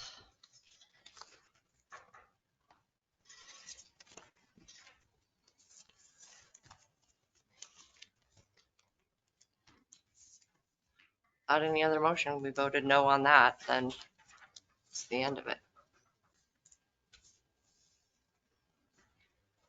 If there's a different motion, then we'll open it back up to discussion. If not, then.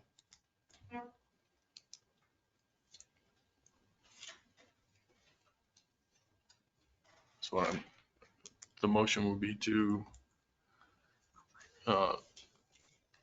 include that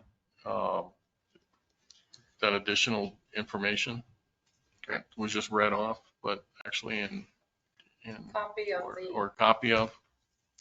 engineered plans for the project that to prove that it meets or exceeds compliance. And a risk assessment plan. Those were the two items that were brought up. It's DEQ signing off. Right? That's, Oh, don't say that, because this whole thing's messed up now from a procedure standpoint. So if DEQ signs off, they met the requirements. okay, then provide that.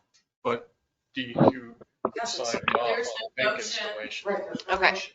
But if DEQ signs off, that's part of the process. They can't move forward without DEQ signing off. Right? Department of Transportation, they can't move forward without their Montana Department of Transportation.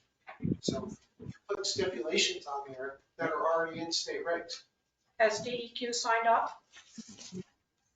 Final, full? Yes. Why are we having a hearing on the 24th? We have a hearing on the 24th for a formality, but all of the paperwork has already been signed. That's DOT. DOT. DEQ is completely finished. We have received their paperwork, their stamped copies. For the underground tank installation? Not for the underground tank installation. That is a separate submittal with the state. Right. Say that I still again? have to go through further procedures. You have to go through air quality in addition to water quality. And all of that gets reviewed by the state. And almost every state does that. So So there's further DEQ sign-offs before it's complete, is that correct? well, I would say state approvals. I can't speak to whether it is the Department of Environmental Quality. It very well may be. I know that air quality goes through them. But I believe it is there is a different division within the DEQ, I believe, that signs off on it, but I can't be 100% sure of that. But there is definitely state approval with a state review.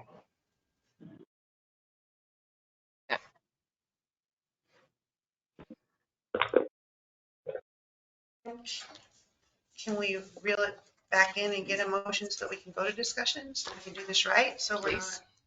Please. Please.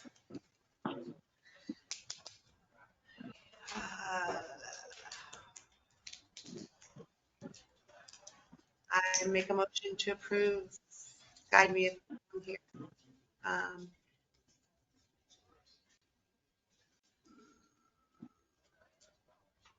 Major site plan review, Madison Foods is submitted. Am I right on track? Mhm.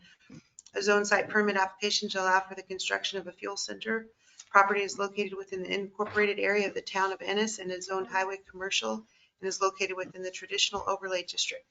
The site is subject to a major site plan review as it meets the criteria in 11-4-20.c.1.b of the Ennis zoning code as being within the T&D. The subject property is located within the corporate limits of the town of Ennis. There is proposed amended plat which would relocate lots within the Sportsman Number 2 minor subdivision, the Sportsman Number 1 minor subdivision, and the North 40 subdivision. The fuel center would be located on Lot 2 of the proposed survey, which would be approximately a 0.668 acre tract. The property fronts on US Highway 287. And you want to adopt his and then anything else? You made a motion to approve that, conditioned On Forest's His findings and facts. findings and facts and what we just added. Color scheme. Color scheme. What's the new condition? And the The elevation. trees. That's already in there. That's in there. Help me out. The thing that James said. Copy of the engineered plans for the project that meet, to prove that it meets or exceeds compliance. Was that the one you had? And then I think that's contained within, or should be contained within. it should be, but if you want to say it and make it a condition, then you do. You gotta make your own motion.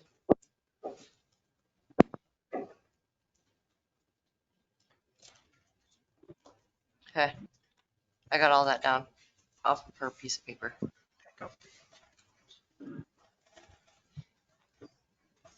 Is there a second? Okay. You can public comment it if it makes you feel better now.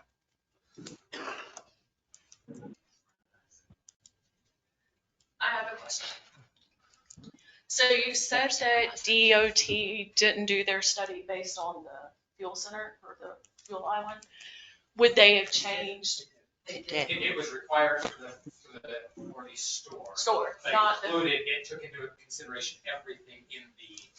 and they approved that entrance exit with the fuel center in mind right there? Okay. And I would like to add regarding the traffic study. The traffic study does not consider internal traffic circulation within the development. The way the traffic study works is it does a traffic generator based on anticipated traffic volumes. And then it assigns those volumes to each of the access points. Each of those access points are designated a level of service, A through F. Failing means you obviously is failing, and A is basically no wait time at the intersection. So based on the existing traffic volumes and the projected traffic volumes at this site, there was, I believe, some level of services that were not meeting an adequate level of service, so level of service C or better.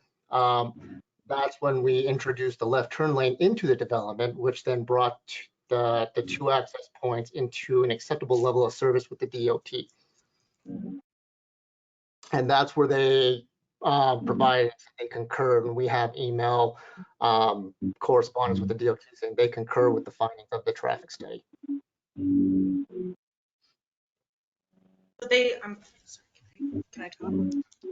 So they reviewed the fact that there's only a 2-car stacking at the pull out to turn left and to turn right. They don't care. They could care less what the stacking is inside of the private development because it's private. They care how their highway is being affected. So, and I guess I take that back a little bit. What they look at is a level of service, which does take into consideration queuing. If the queuing is too long, it it creates an inappropriate level of service D or F, or D, E, and F. So by adding the left turn lane, by having multiple accesses now instead of a single access, it brought both of those access points into an acceptable level of service. And when was this traffic study done, and does it take into account summer traffic? Yeah, so it was in 2022, and it projects traffic for 30 years. So not only does it project for 2022, it projected traffic through year 2052. And why is it private? Well, the site's private. Or you're saying, why are we, I'm not sure I understand your question for It private. wasn't required, so you personally had it done, and that's why it's private unless we want to come and.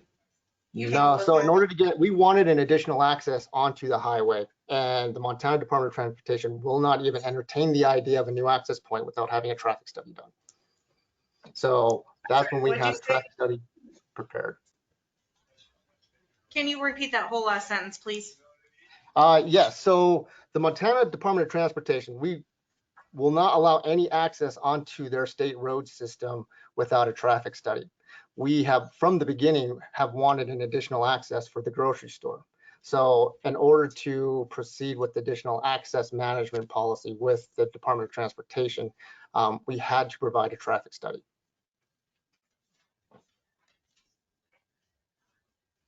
You basically can't even start the application process with the DOT without a traffic study. So we were required to provide a traffic study, but the private owner has to pay for that traffic study. I think we paid $7,000 on traffic study. For that reason, it is private. It is not something that is to be used for other issues in the town. And that is the reason why Chris is a little bit, she's not protective of it. It is not withheld. It's available for anybody who wants to review it, but it is not, she's not putting it out to the public. So that should have been disclosed at the last meeting when we all requested it. Am I wrong? Because then we could have made arrangements to come and meet with you and study and look at it. But we were assured that we could get a copy of it. That's my hesitation. And that's why I feel like it was withheld, so. Yeah. And if, or I'm telling you, it's not withheld, you can come see it anytime you want. Right, but that would have saved us time had we been able. But if I submitted, it becomes public record. And it's not for public record. Okay. Did you? I still think it should have been disclosed last meeting. So we could have made arrangements to come see you, to study it. If there is any, if you would like to review it, post meeting, or we have it here. It's a 100-page document, so it is available to see. Our apologies on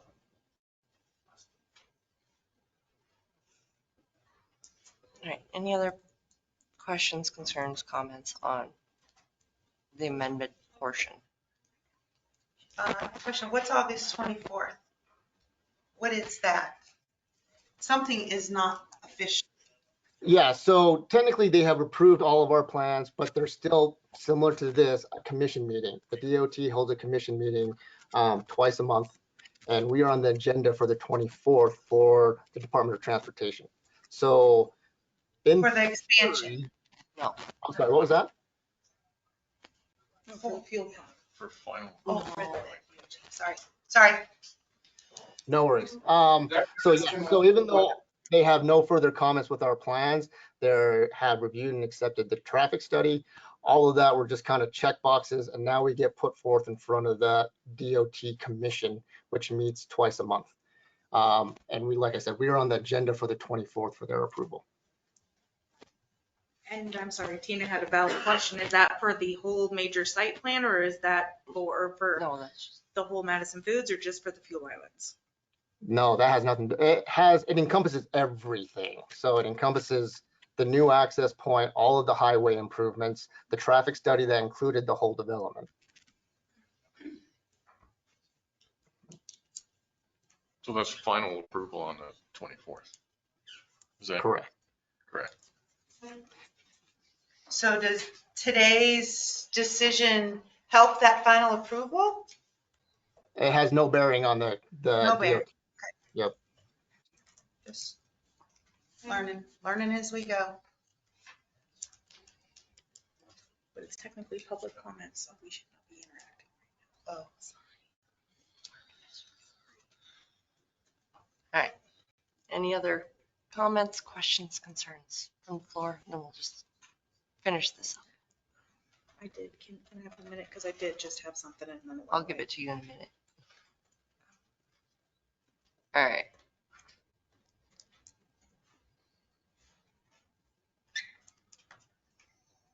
Randy had one, or not Randy. Nikki had one more.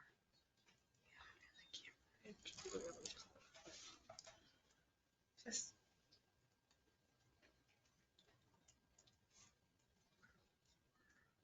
we haven't missed anything, right?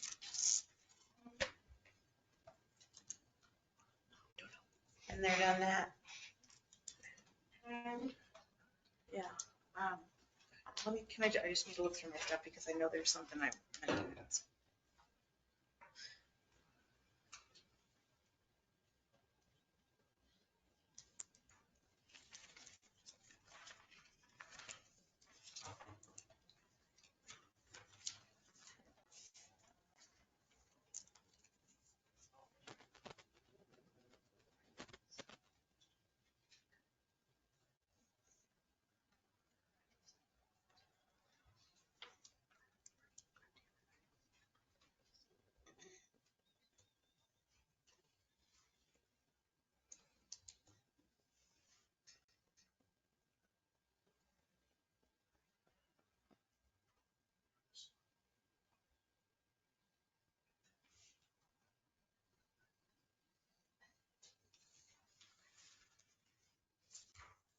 Yes, I've lost it. You're okay? Yeah. Okay. So what was that? She didn't have any, she thought she had one more Okay. question I did. that needed clarified and she can't remember what it is. It'll come to her in the middle of the night. Mhm. All right, any other discussion, council? Quiet over there.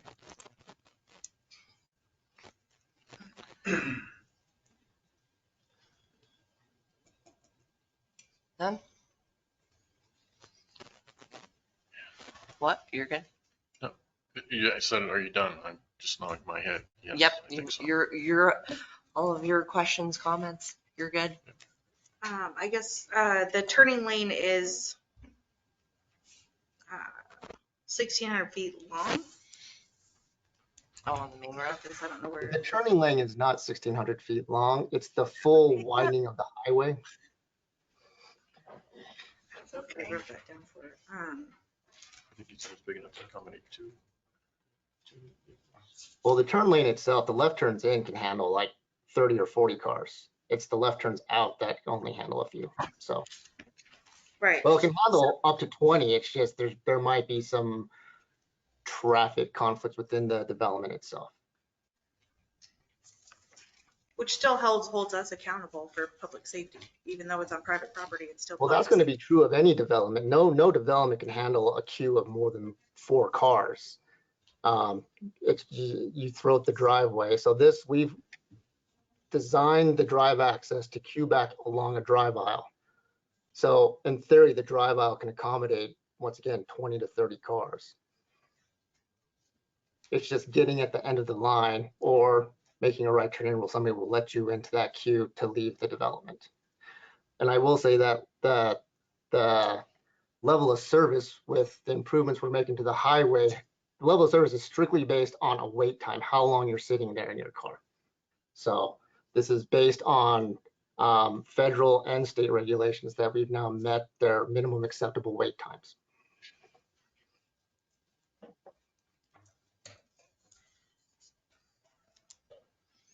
All right, that was your last, that was the one you were after? Not really. Oh, okay. Randy, any other?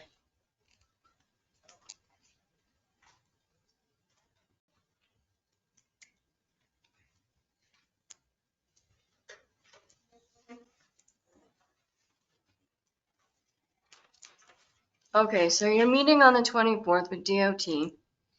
So if the fuel stations are not approved tonight, it doesn't matter. That still goes in, right? Correct. The access points, everything else is still going in with that approval. Okay. Any other questions? You're good? Corey, any other discussion from you? Oh, Brandy's got one more. Okay. So with DOT putting in that turn lane, when are they doing it and how long will it take? Well, yeah, so they aren't putting it in. That's on Chris's dime, and Chris has to put it in. And it is a substantial cost, almost cost prohibitive on her end to install that, because she's the one who's personally paying to widen 1,600 feet of that highway. I understand that. I was wondering when, like what time of So year they wanted to doing start it this year in the fall, but there's a moratorium within state highways. You can work in the state highway. You can, but there's extra requirements from November to April. And we're probably not going to meet that November timeline. So it would be spring of 2024 before those improvements are installed. Okay, thank you. There's no more discussion amongst the council. We're gonna try it again, but you get to start this time. Tina? Calling the vote. On your motion. Mhm. Yes. Yes.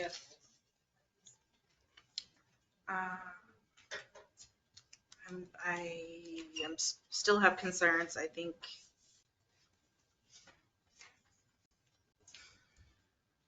I still vote no. I'm sorry. Brandy?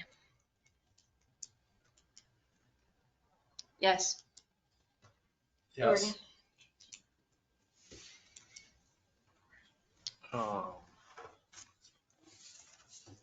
I'd still like to see the engineering plan or It's subject to the that. safety stuff. Subject to. It is? Yep. Oh.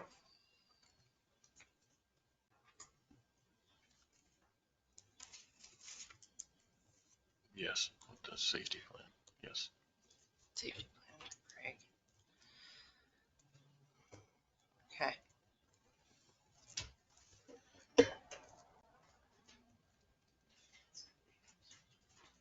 And we'll get with you, get Craig's information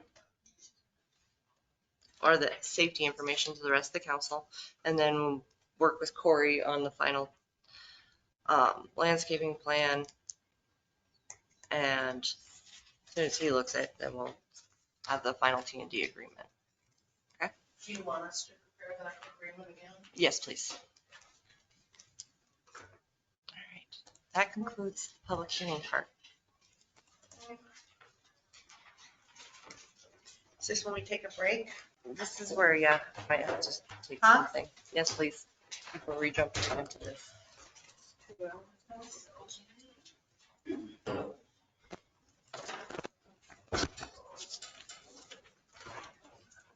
Oh, that's not okay.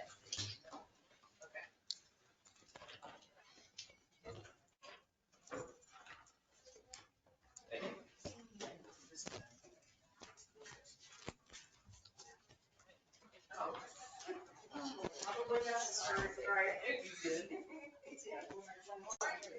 Oh, Nikki, you can't start on early because I'm far behind you. I'm not going to. Okay, good.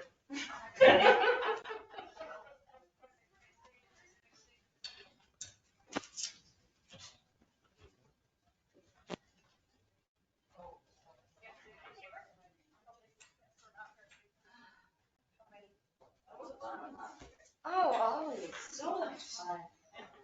So they're like, oh, when it went, no, yes, no, oh, frick. I knew there was a reason I didn't want to come tonight. Let's do it.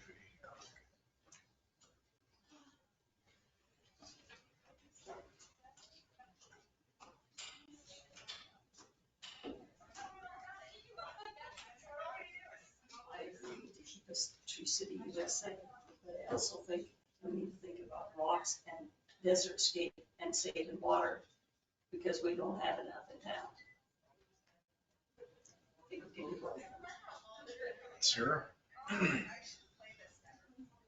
Drip system, no, no open air irrigation. That's the worst kind there is. Flood irrigation is actually the worst.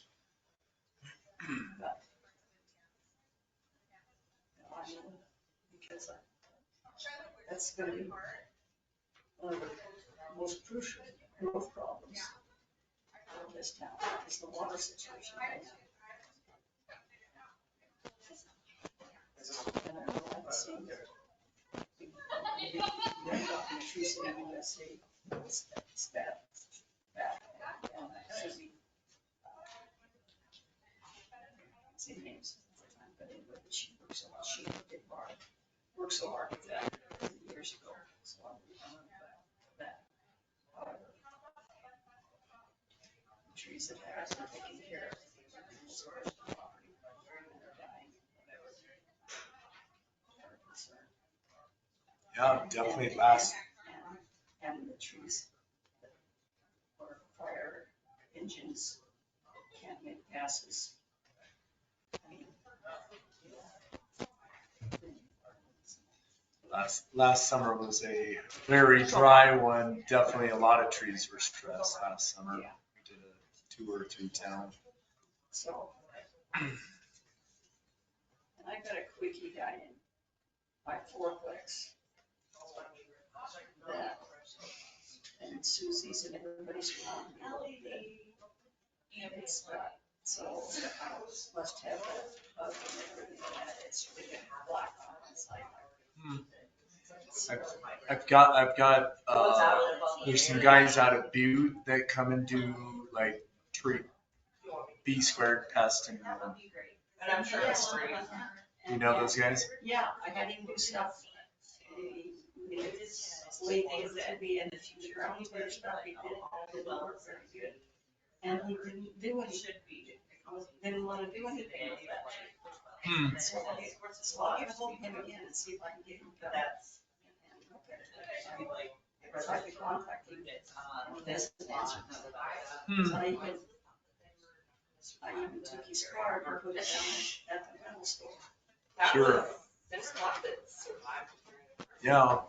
Yeah, they're probably just super busy. You gotta bug them a lot. So. No,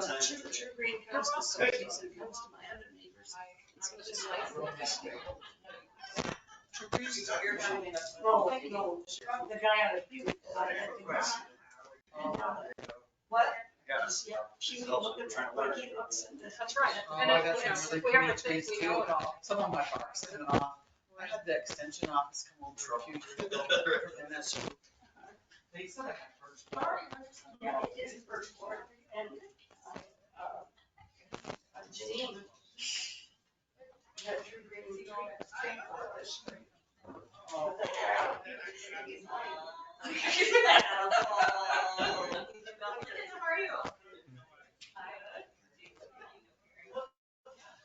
That was really interesting. So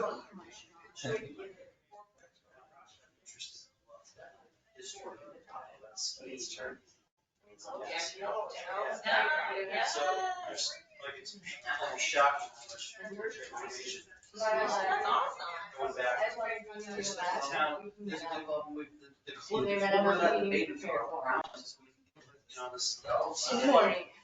Yeah, yeah, there's that 56. Yes, and that was Volker.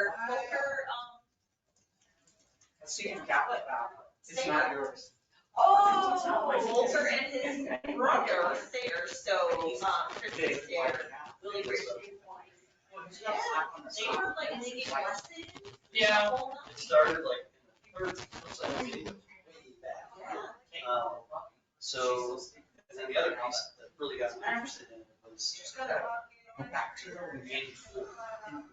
Oh, man. The GI at the Sun and Cedars. Oh, yeah. So Andy managed. She spent the entire day. Do you know that Winco has a fuel station in front of their store? Probably. There's too many details.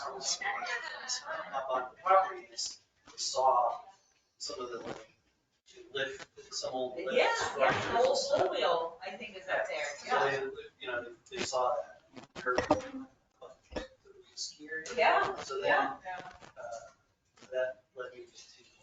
transparent, Yeah. just to see if there was anything, you know, that might exist on this year. It's just, More than you wanted to know. Yeah. See? Yeah, like there's like a whole like right. Yeah, it's good stuff. Somebody, I mean, that's all the names, dates. It's like a hidden history to that part. And at the end, they talk about how eventually the kids, there's like 2 or 3 generations. Do you think it would have went better if they would have put a Maverick station in? Yeah. I'd have felt better about it. Sorry, I had to. Yeah, no. So Nikki should have brought up her store back when it was in Napa. They had this. They were trying to commission me to paint a yellow stripe across it instead of putting the oil pipeline on it, which apparently cost $12,000. And so instead they kind of hung out with a store that was not quite done right according to Napa regulations. And then they ended up switching eventually instead of buying the pipeline. Is that a true story? The Napa pipeline? What? You remember your yellow pipeline that you guys that like failed? You had to either spend $12,000 putting new plastic. Oh, on. they were gonna yank all this stuff off. Goodbye. All right. When they sit, we'll be good. Meaty. Questions for Nikki? Questions for Nikki? Our kids are dying, and so we don't buy ski boots. We don't buy ski boots. I already asked you. Redirect traffic to Pearl Street. Put up signs. Can you? Just like the sign, would it be like you did on Otis?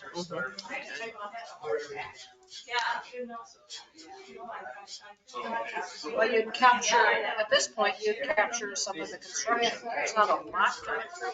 You're good. I think we're phases.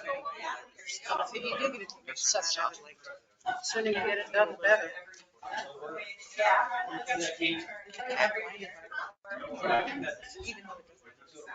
I can see where I was.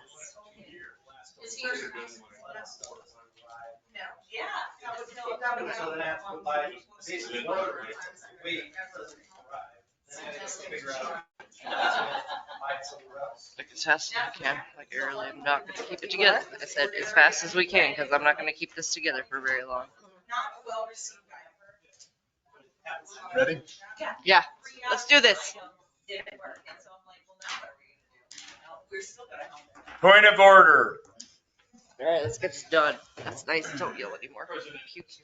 Yeah, pre-board president. We're all here, right? Roll call. I don't know if we're really here. Okay.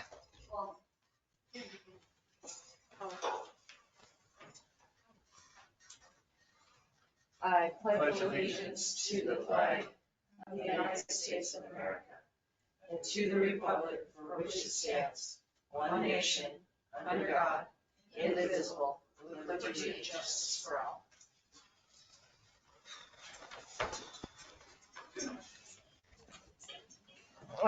Approval of the July 13th meeting, minutes of the 13th. I move to approve July 13th minutes. My second. Okay. Any discussion, corrections? Call and vote. Nikki? Oh, yeah. Aye. Okay. Next is the July 27th meeting. I move to approve the minutes of the July. Second. Okay. Any corrections, discussion points? Brandy? Aye. Aye. Okay. Now on to public comment on non-agenda items.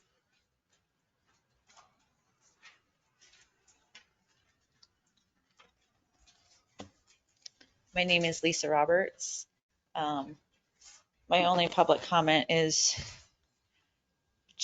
there is a document, it is proposed zoning that myself, Kay Suzuki, Mark Odegaard, and Jerry Gerbentz from Great West Engineering, the town received a grant to relook at subdivision regulations and zoning regulations. We took about 1.5 years to develop that document, and it's just sat there.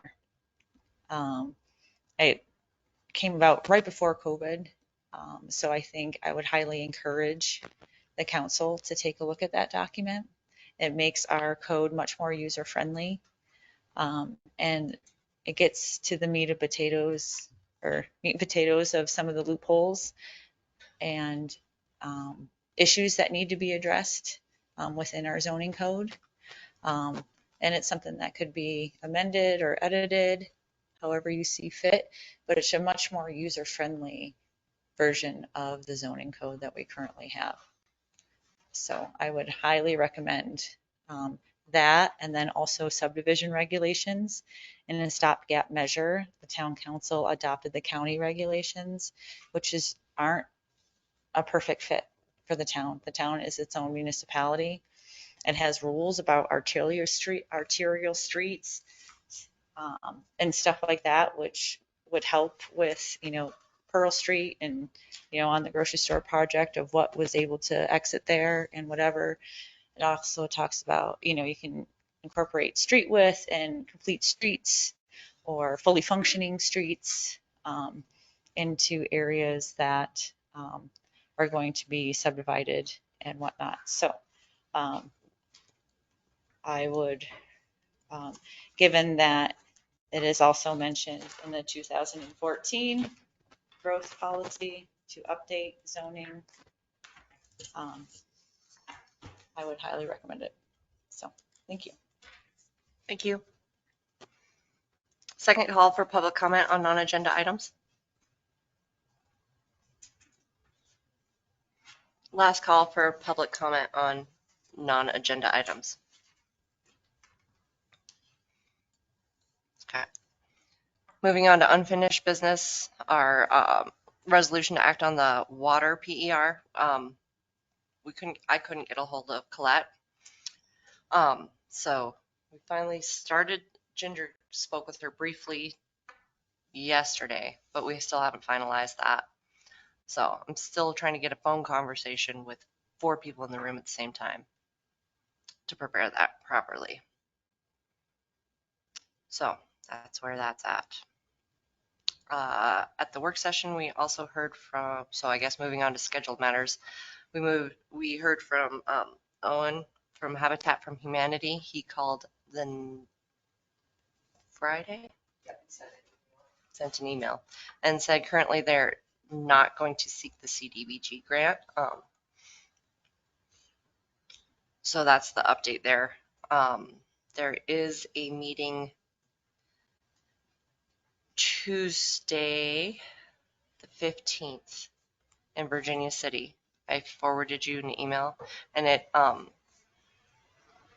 of pertains to that. So I was going to send that to Owen. It was a stakeholders meeting and I know Action is part of that group. So Action it's part of the group that has the low income housing section. If you actually look at the sign, it says Action on the bottom. So I was going to direct Owen to being part of that, as we were pointing out that the final finished product of the Habitat houses did not meet affordable housing as defined by the current Madison County housing assessment needs document that was just released. So hopefully just like to stay in touch with them and see if we can work something a different way. So I'll email Owen that meeting for next Tuesday in case he's interested. So for now, they've withdrawn their request. But yeah. All right, department reports. She's in the corner. How was dinner?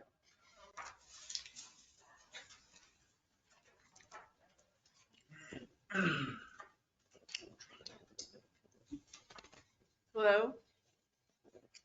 You have my written report. I will just say I don't have a lot to pass on. We are just, it's been a busy summer. If you look at our visitor total in July, it's just shy of 4,500 people. That's over last year's total. We are a busy place, and just our facilities are, showing some wear and tear from that many people in and out. So I'm hoping to address that in the near future. We'll talk about that another night. We are wrapping up all our summer reading programs. This is the last week for 1, 2, 3, 4 of our programs that we added. We had great attendance this summer. We had a lot more teenagers in the building this year, which was great. We love having them in the library rather than out and about in other places. It's been really fun. As far as planning goes, I put in here, I've completed our state library standards, newly adopted by the commission this year. So we deferred on one item. That's because we have not finished our strategic plan, but that is not far away. So we'll be having one more meeting and finish that up, and I will get that to you. So I'm going to keep asking for you to put this on your docket. Whoever's docket it may be is the transformer. We would very much like to finish the landscaping in the back of the building and get that taken care of, just for aesthetics, maintenance, safety, all of the above. Excuse me. Moving forward on the accessibility grant, had some great conversations with community members. We have a really good list, and we're just trying to leverage and do the most good with that money that we can. Any questions for me? How was dinner the other night? No, we didn't have it. Actually, we canceled dinner. That was my call. I will say postponed. That's why you didn't get an invite from me. We postponed it for various reasons, but we will have it on another date. Am I forgetting anything, Nikki? Excuse me. We just talked about it. Yep. Yeah, and in long term, that has to do with the transformer, that we can manage that. So I think we're good. Thank you. Yeah. Questions? Thank you. Thank you, Karen. PD, you have John's?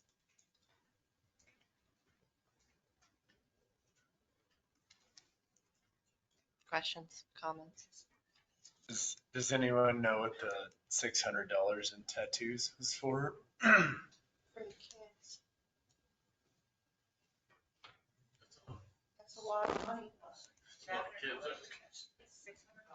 I mean, that's just my assumption. Something to give out to kids. It's the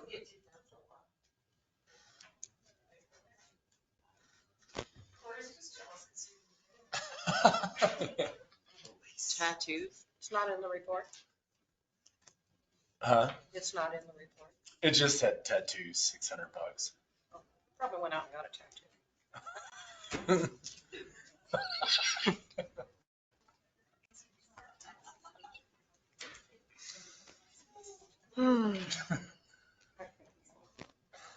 In the claims, you want me to verify that? Is that what you want? All right. That's a lot of money.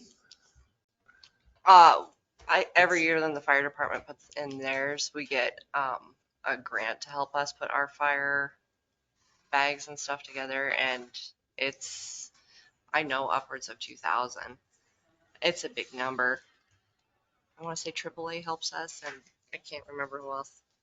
But yeah, it actually, just because it's for kids doesn't mean it's cheap. It's a 5-year supply. Okay. All right. Susie, you be up.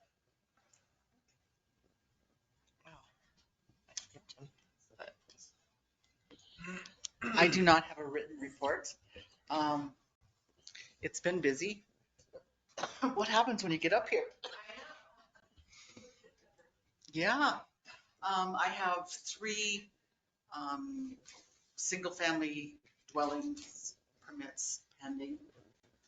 Quite a few fence permits I've done and a couple decks. I'm working on a spreadsheet, which John actually helped me set it up so that we can see what kind of permits we've done all year long. It's in a category. It's actually pretty cool. So that'll be, hopefully by next meeting, I'll have that for you. And my colored map for the North 40 so we can see how many lots are left. And there's a lot still, believe it or not. Court's been extremely busy. I think we have 101 different cases on the docket for Monday. They won't all appear, thank goodness, but so that's kept me busy. I've taken a couple of vacation days this week to go to the fair. If you have any questions. Any questions? Where are the single family homes in North 40?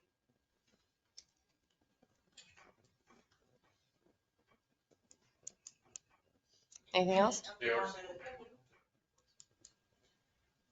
One of them potentially is a duplex. I'm meeting him on Saturday afternoon. He'll make a decision. He has room to do a duplex. Any update on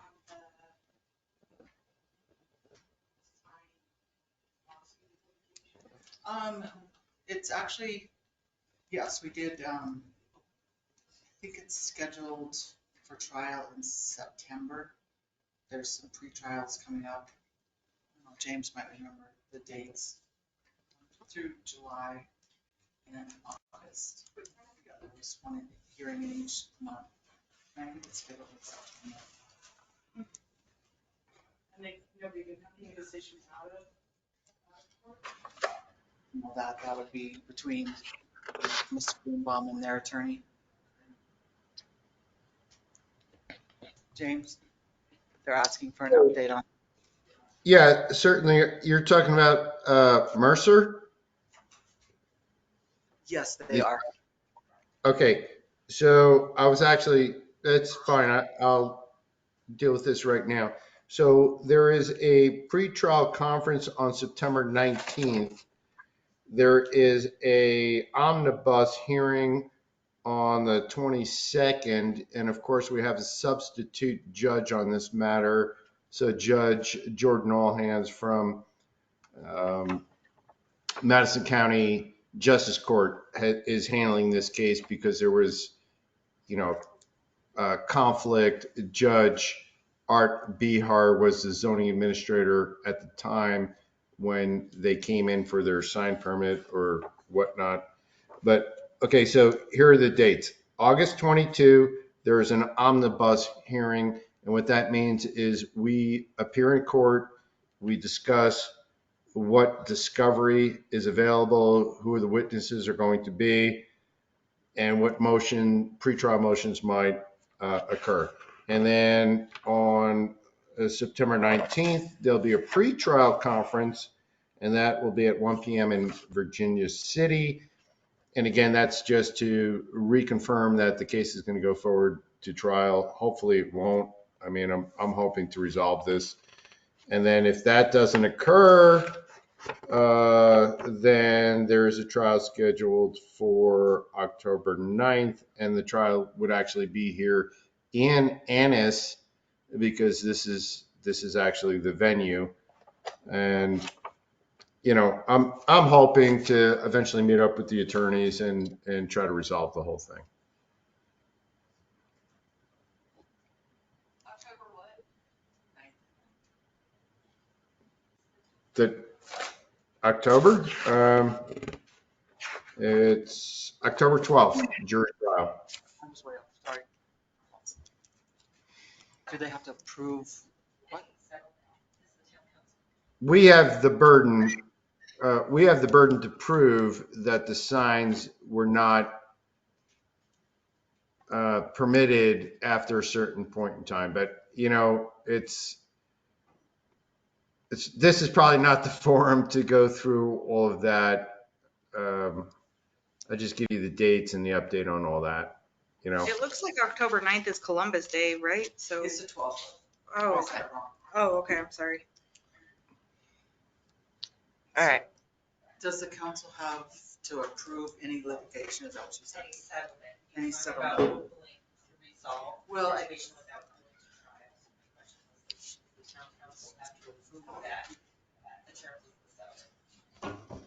I think it's not a settlement, it's a citation. yeah, it's through court.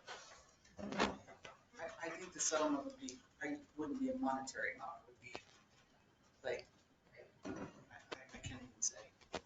Okay. Perfect. All right. That was zoning and court all in one little ball.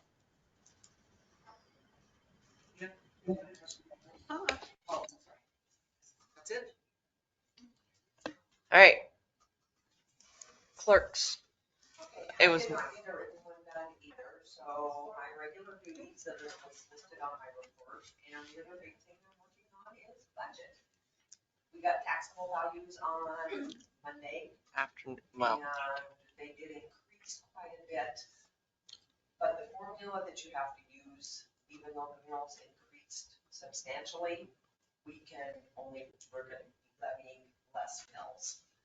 Looks like we're gonna have only about a $22,000 increase in what we can levy in mills.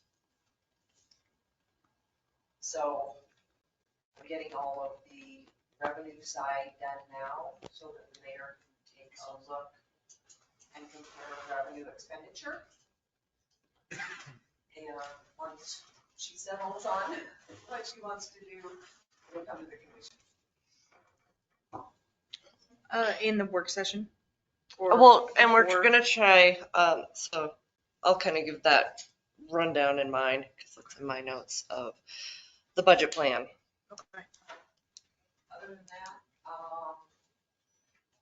yeah, it's just like this time of year, it's getting budget as hard as She prepped, we took our original like wish list expenditure and she put that together for us with everything that we'd talked about since May. And I said last call for budget items, and we put all of that in there and have been working through it. So now that we had our entire wish list, now we get to go destroy our wish list piece by piece now that we have the actual revenues.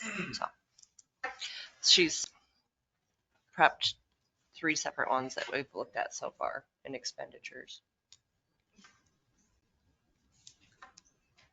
No applicants for deputy clerk? we have a couple come in, and Nikki, have you finished with them? The incomplete, yeah. Had a complete application. So that's pretty much where it starts and stops. Are we? Mm-hmm. And we'd offered to 2, and those people immediately got really great raises from their current bosses. So we're choosing very valid candidates that are worth having. It's just you don't get beer taste caviar taste. Is it still advertised? Yes. And who does the interviewing for that? We had Eric, because it's part of utility billing, John as the fingerprinting, Ginger for the clerk part, and then I was there as well.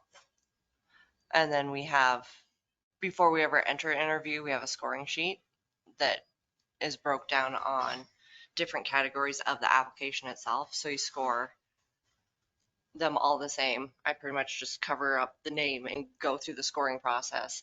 And then after that, this interview questions were presented the same way. They were all scored. And go through there. And we basically have requirements of you have to meet. You can't just be a warm body. I mean, I'm just kidding. I don't consider myself a warm body. Okay. And I would add from historical experience, when you publish what your requirements are for application. And the applicants come in and they don't complete the application process. They're probably not worthy of an interview, not probably. Think. Because what does that demonstrate about their Attention to detail. willingness to take direction and be a team player?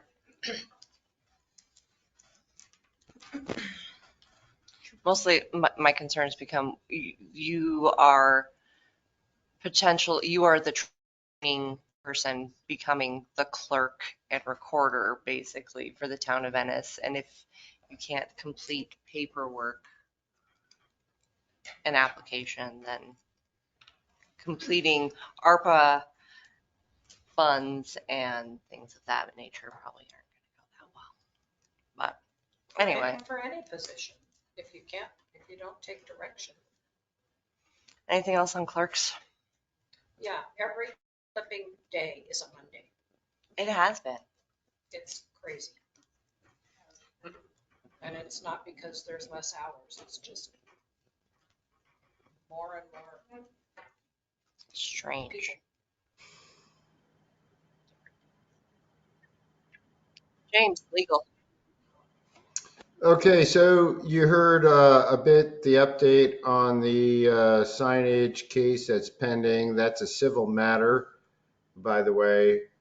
And I don't want to go into any details. That's not appropriate in a public forum. It's a matter that's in litigation. Anybody who's interested in knowing any of the further details is welcome to look at the public record of the documents filed in that case.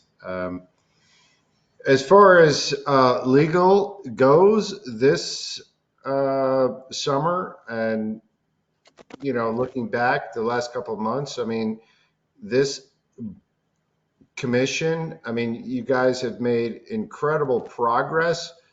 I've never seen in the 7-8 years that I'm your town attorney the amount of legislation that you've done. I've not observed, the amount of detail and specificity that you're all are bringing to the table now with the projects and the plans that are pending before you. So I know public service and you're essentially volunteers, but you deserve thanks on behalf of the town of Ennis and me as your town attorney for doing the work and really focusing on the issues. And Corey, your approach to all of this with the landscaping, the planning in particular, like we're just talking about the Madison Valley Foods project there. I mean, the traditional neighborhood district, the T&D as you like to refer to it, it's incredibly important to maintain your small town character. And it's up to you all to figure out what that means. It's up to you all to figure out what that means to maintain a small town character. But at the same time, I mean, you have to work within your own zoning codes and laws and regulations and allow a certain level of progress for the community. So I don't know if there's much more to add to that. It's August 10. Next time we meet will be about 2 or 3 weeks away from heading into the fall, which is probably my favorite season. Is probably the same with you all. And I don't know what else to say. It's always a privilege to serve the town of Ennis and you all. And Mayor Nikki, you guys are all so fortunate to have a person like the Mayor Nikki Haas down there with her leadership and her wisdom and her history of being there to guide you all forward. So anybody has any questions for me, I'm happy to answer that. And I'll be down there on Monday. We have a full court docket. I don't know, maybe 75 criminal cases. Most of those people do not show up. They generally pay their fines in advance, which is what we call bonding out. And the reason why they do that is because you have two exceptional officers, Chief John Moore and Matt Fisher. They do an incredible job. I review all their work. I don't prosecute cases just because they serve a ticket. I have to make sure that I can prove those cases beyond a reasonable doubt. And they give me all of that necessary information, the videos, the the reports and everything that I need to do. So I don't know how much contact you have with those guys, but you got to thank them immensely for the work that they do to keep your town safe. And again, if anybody wants to meet with me, I'll be down there on Monday. We got the Lions Field user license agreement thing that's still sort of up in the air. And we've gone through several drafts. So hopefully we get that thing ironed out. That's it from your legal counsel. Thank you. Thank you, James.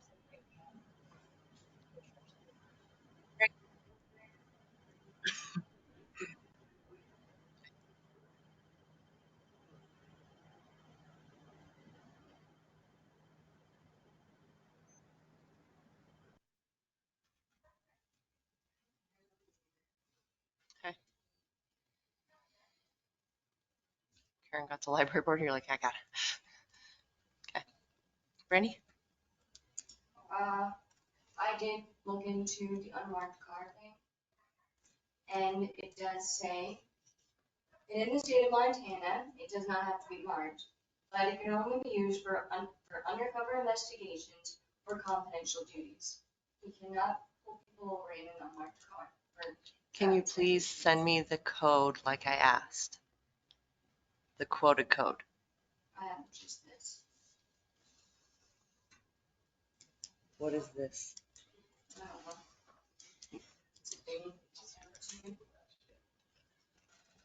Okay. James, we'll put that on our list to investigate. What?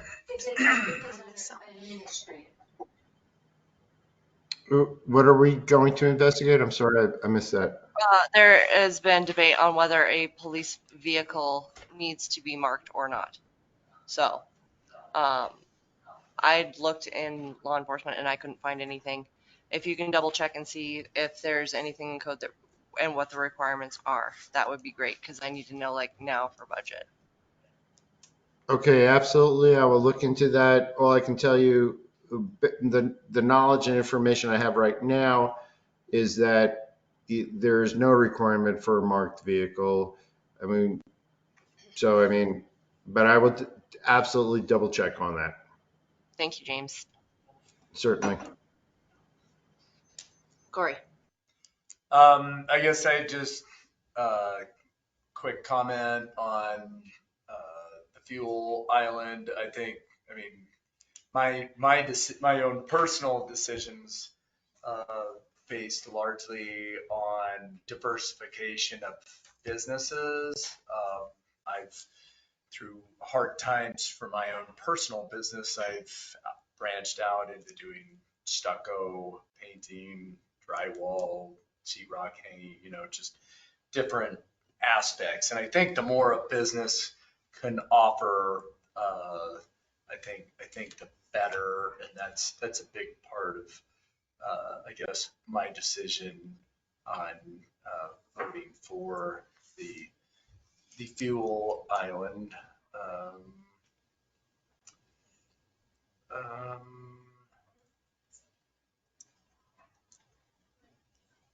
What else? Other than that, I guess I really don't have anything else. All right. So, what have I been up to? Madison County is doing its health assessments needs, so I participated in that survey, not in the written format, but Sarah, I'm hoping is her name, if I remember from 2 Mondays ago, did a phone interview. They're continuing that, so look, they did a random survey. So not everybody got them, but there is that health assessments needs assessment going out. And it has to do with both the hospital, the emergency services, and the county health department as well. So definitely fill those out. It helps guide them to where we need to be in the next phase of our growth. Then after that, it was the lot line adjustment, Mylar map signing, which doesn't sound that exciting, but when you only see it once a year, it takes a little minute. So thank to Susie and Eric for going through those, and it has all the easements on it, making sure that that was consistent with the plans we'd had before. So that was done for Madison Foods. The judge applications, the deadline for them to be in was the 1st. We have 3 applications in. Those, I reviewed those applications 31st. And we have our selection committee. All of the people on the selection committee have been sent those, and then on Tuesday we will have a brief get together and go through those applications as a group and decide if we need to interview or go from there, and then make that decision. So that's where the judge position is at. And then the rest of that Monday was spent on the expenditure budget. And lucky Ginger, every time I move something, she has to move 46 things. So she loves my highlighter and ruler so much. That was the majority of it. After the training in Livingston, I'm still working on the plan now that we've finished up our larger sections of ordinances that we just passed. The next one that came up was panhandling. James has draft finished. Marie and I proofread that, and that will be for you to review at the next one.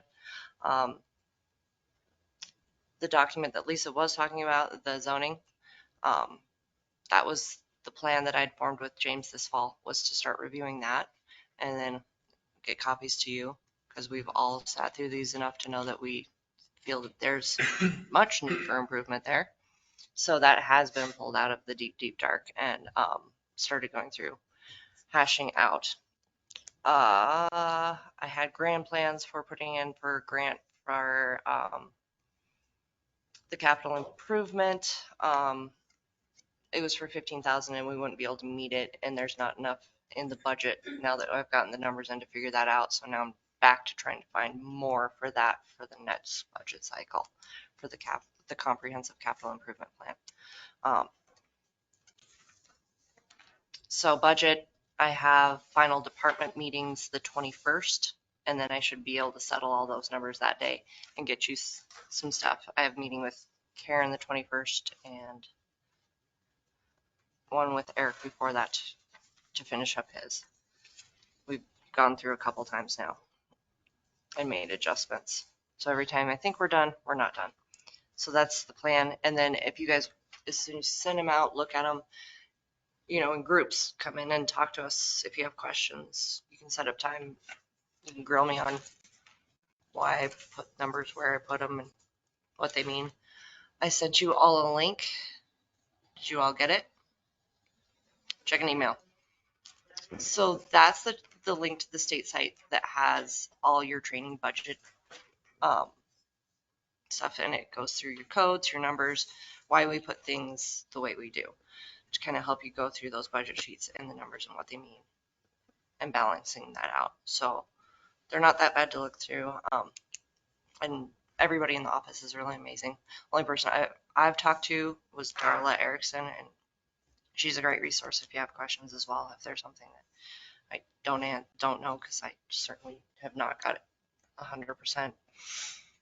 I'm not the expert of experts in training, so she's very good at conveying information in a clear manner. So there's a resource for you guys to investigate and hunker into as we go into budget. So the budget's going to be the 24th for a work session with the planning board, saying hi first, and then we'll get the planning board an official meeting to set up for their chair, secretary, and procedure. The 21st is a planning board work session? 24th.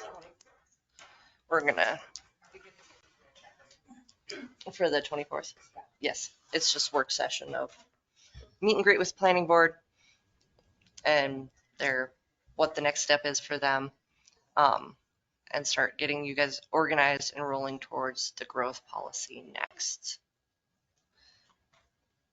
2024 will be just around the corner. Yay. And that 10-year plan. So that's kind of the overall view is we've chunked through the big stuff. Our next big legislative beast to tackle is the zoning. So I'll get you copies of the current one. You can start highlighting, red penning and everything else. And this fall will be our dig into that was the plan. Unless anybody else has got any amazing legislative things that we need to tackle other than the panhandling, which we're almost done with.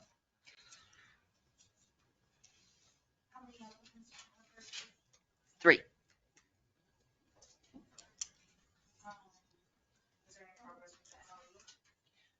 No. Sent that out. For what?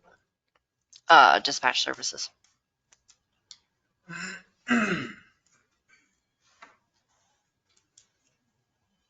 So are we, I budgeted different for it, higher for dispatch services and increased overtime in that department, but that's about where it's at.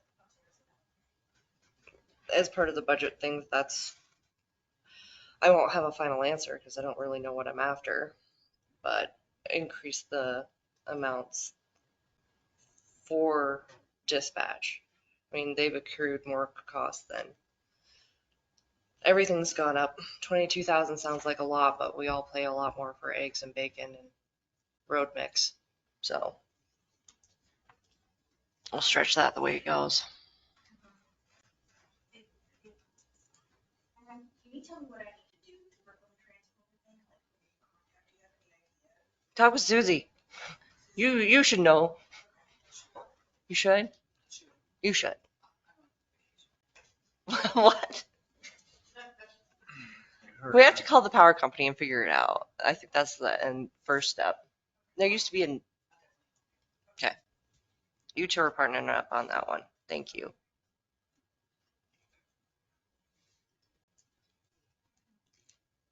That's the majority. That's the rest of the year plan. So zoning will theoretically start Yeah. Yeah, because it's going to be September for budget and there's another person I'm missing on but she's on the agenda for Emily, who you sent me in. So anyway, I can't remember right now. I've already drafted September's meeting. So with And I'm missing something.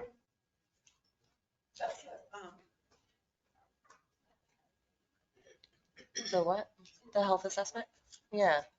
So how would that change? Yeah, it was Emily. This Madison. So that's what the plan is for the rest of the year. Anybody have anything that needs to go on the September agenda? I just asked the question, with the planning board, how would this Madison Foods project? They go through the public hearings and then they make a recommendation to the council. So the planning board basically takes the place of forest. Review of all that, and then we'll have our meetings and discussions. Don't take it. So we arrive at a recommendation that we provide to the town commission. Here it is, here's our findings, here's what we recommend. So basically we take the place of forest. And who is that? Even on big things? You do not take the place of forest. No. We don't. You are in conjunction. We still do the report to you, to the planning board. It's just an additional step. It's just like the adjustment board. We do the report to the adjustment board and then they make a recommendation to you. So no, you do not take the place of forest. So we make the recommendation to the town commission. Mm-hmm. We do. Okay. Yes. The adjustment board. Currently forest does. Not really. He just does a staff, it's the staff report. And then we review the staff report, see if there's anything in the, we're acting as the planning board reviewing the code versus to the staff report, to the actual application and seeing if there's anything else that needs to be met.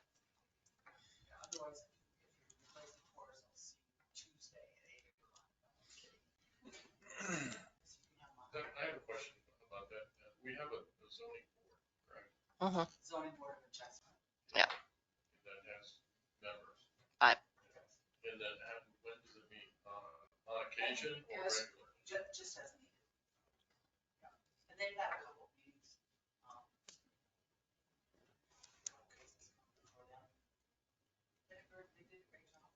Larger cities have, I think the legislation changed so that class 1 are the only ones that have now required that they don't have separate boards, that it is one.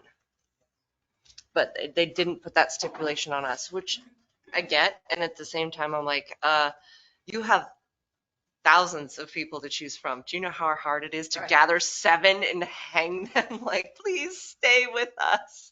So I thought that was interesting that there was a larger group to choose from, and they made that requirement that those 2 boards join, and they, yeah. And so who are those 7? Craig, Lyndon, Jerry Rogue, Sixel, Derek, isn't it Derek? And Leona, and Leona. And Dave Berriman. that's what it was. Dave Berriman. Thank you. Not Derek, Dave. All right. So, and for council, only, there's no election, right? We did a appointment of Craig. Yeah. What? In November. Oh, you mean for the actual council part. So no, that, and we got the, can we get from the, not from MSU, the verbiage for, because we won't have election. And then we'll have appointment, but you can't do appointment until after election. 3 seats available. 2 applications. Oh, okay. So after election, then you can do, then appointment is available.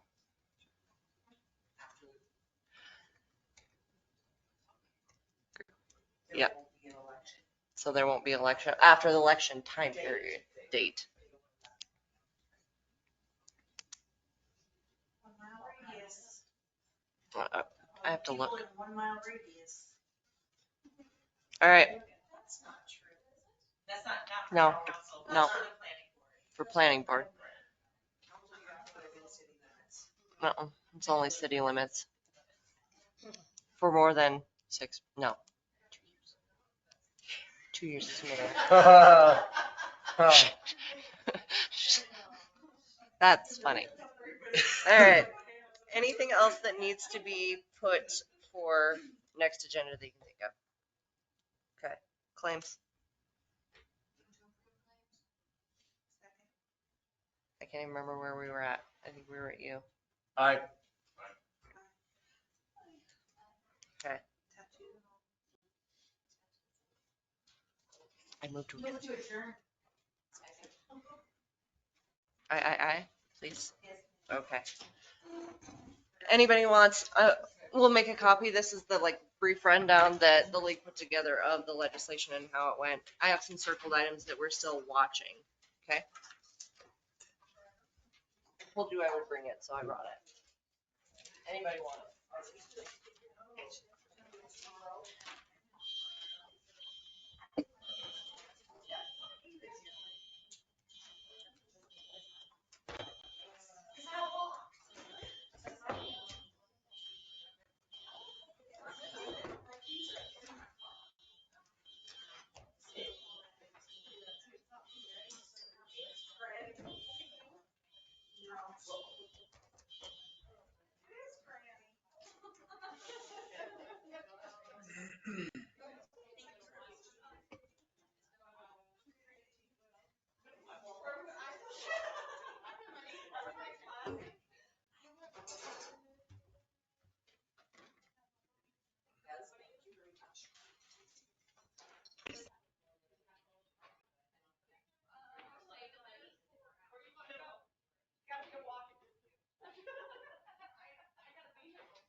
Good night, James.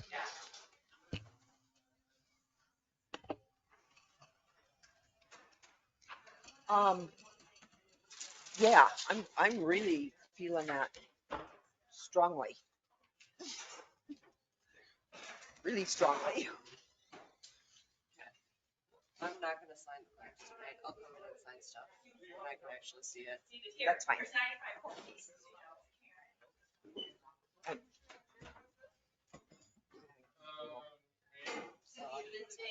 Go and sign the 2 checks.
Does your board get a code book?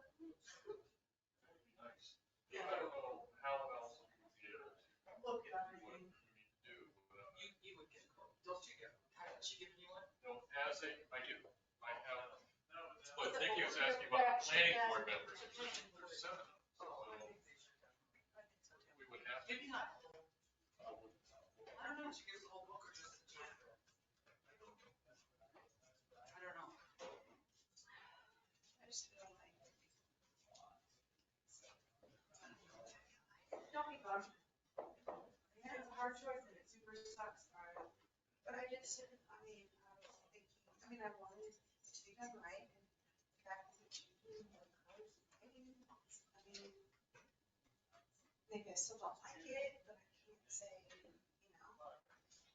they made that concession. I want to make sure it wasn't just a discussion, that it was decided.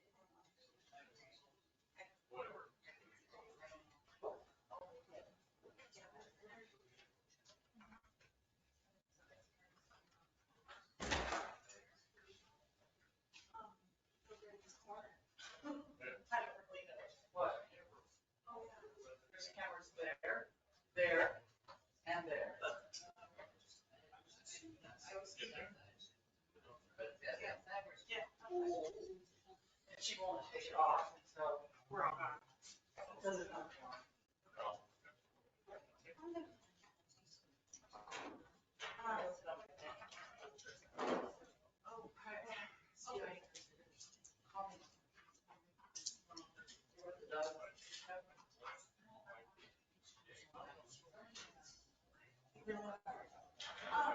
I'll get with you like next week, is that okay? No, yeah, that's cool. But I'm in, you will call me anytime, or email me or whatever. I have your email, I know that. See, Susie, okay, you guys are my. Isabel's on the line.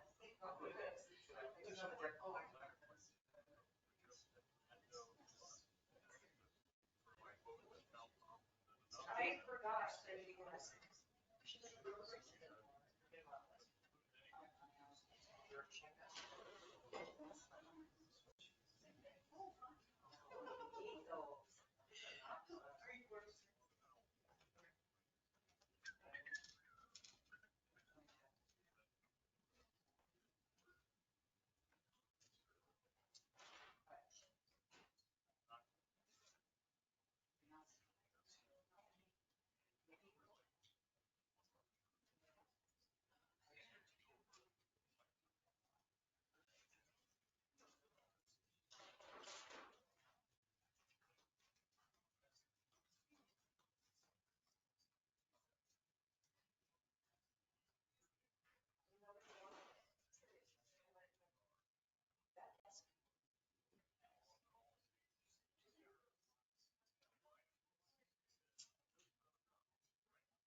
glad I found that out. It's like, oh, tree board guy. He knows landscaping.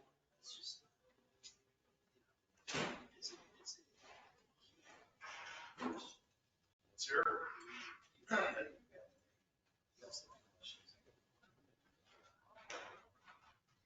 Yeah, so James, remind me, James spoke about that directly compete the law where you can't directly put up a business that directly competes with another It's business. in the same zoning.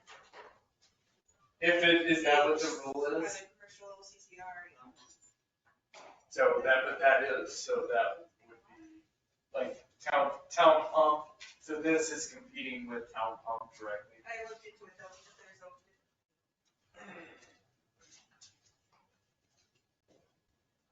Oh, so they are something different. So she said that they do have the same. Okay. So I mean,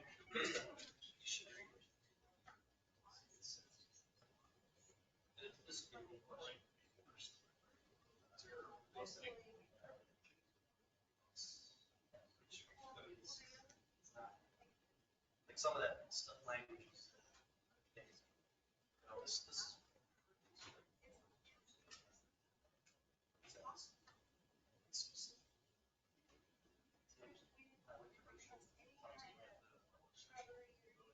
It makes sense too.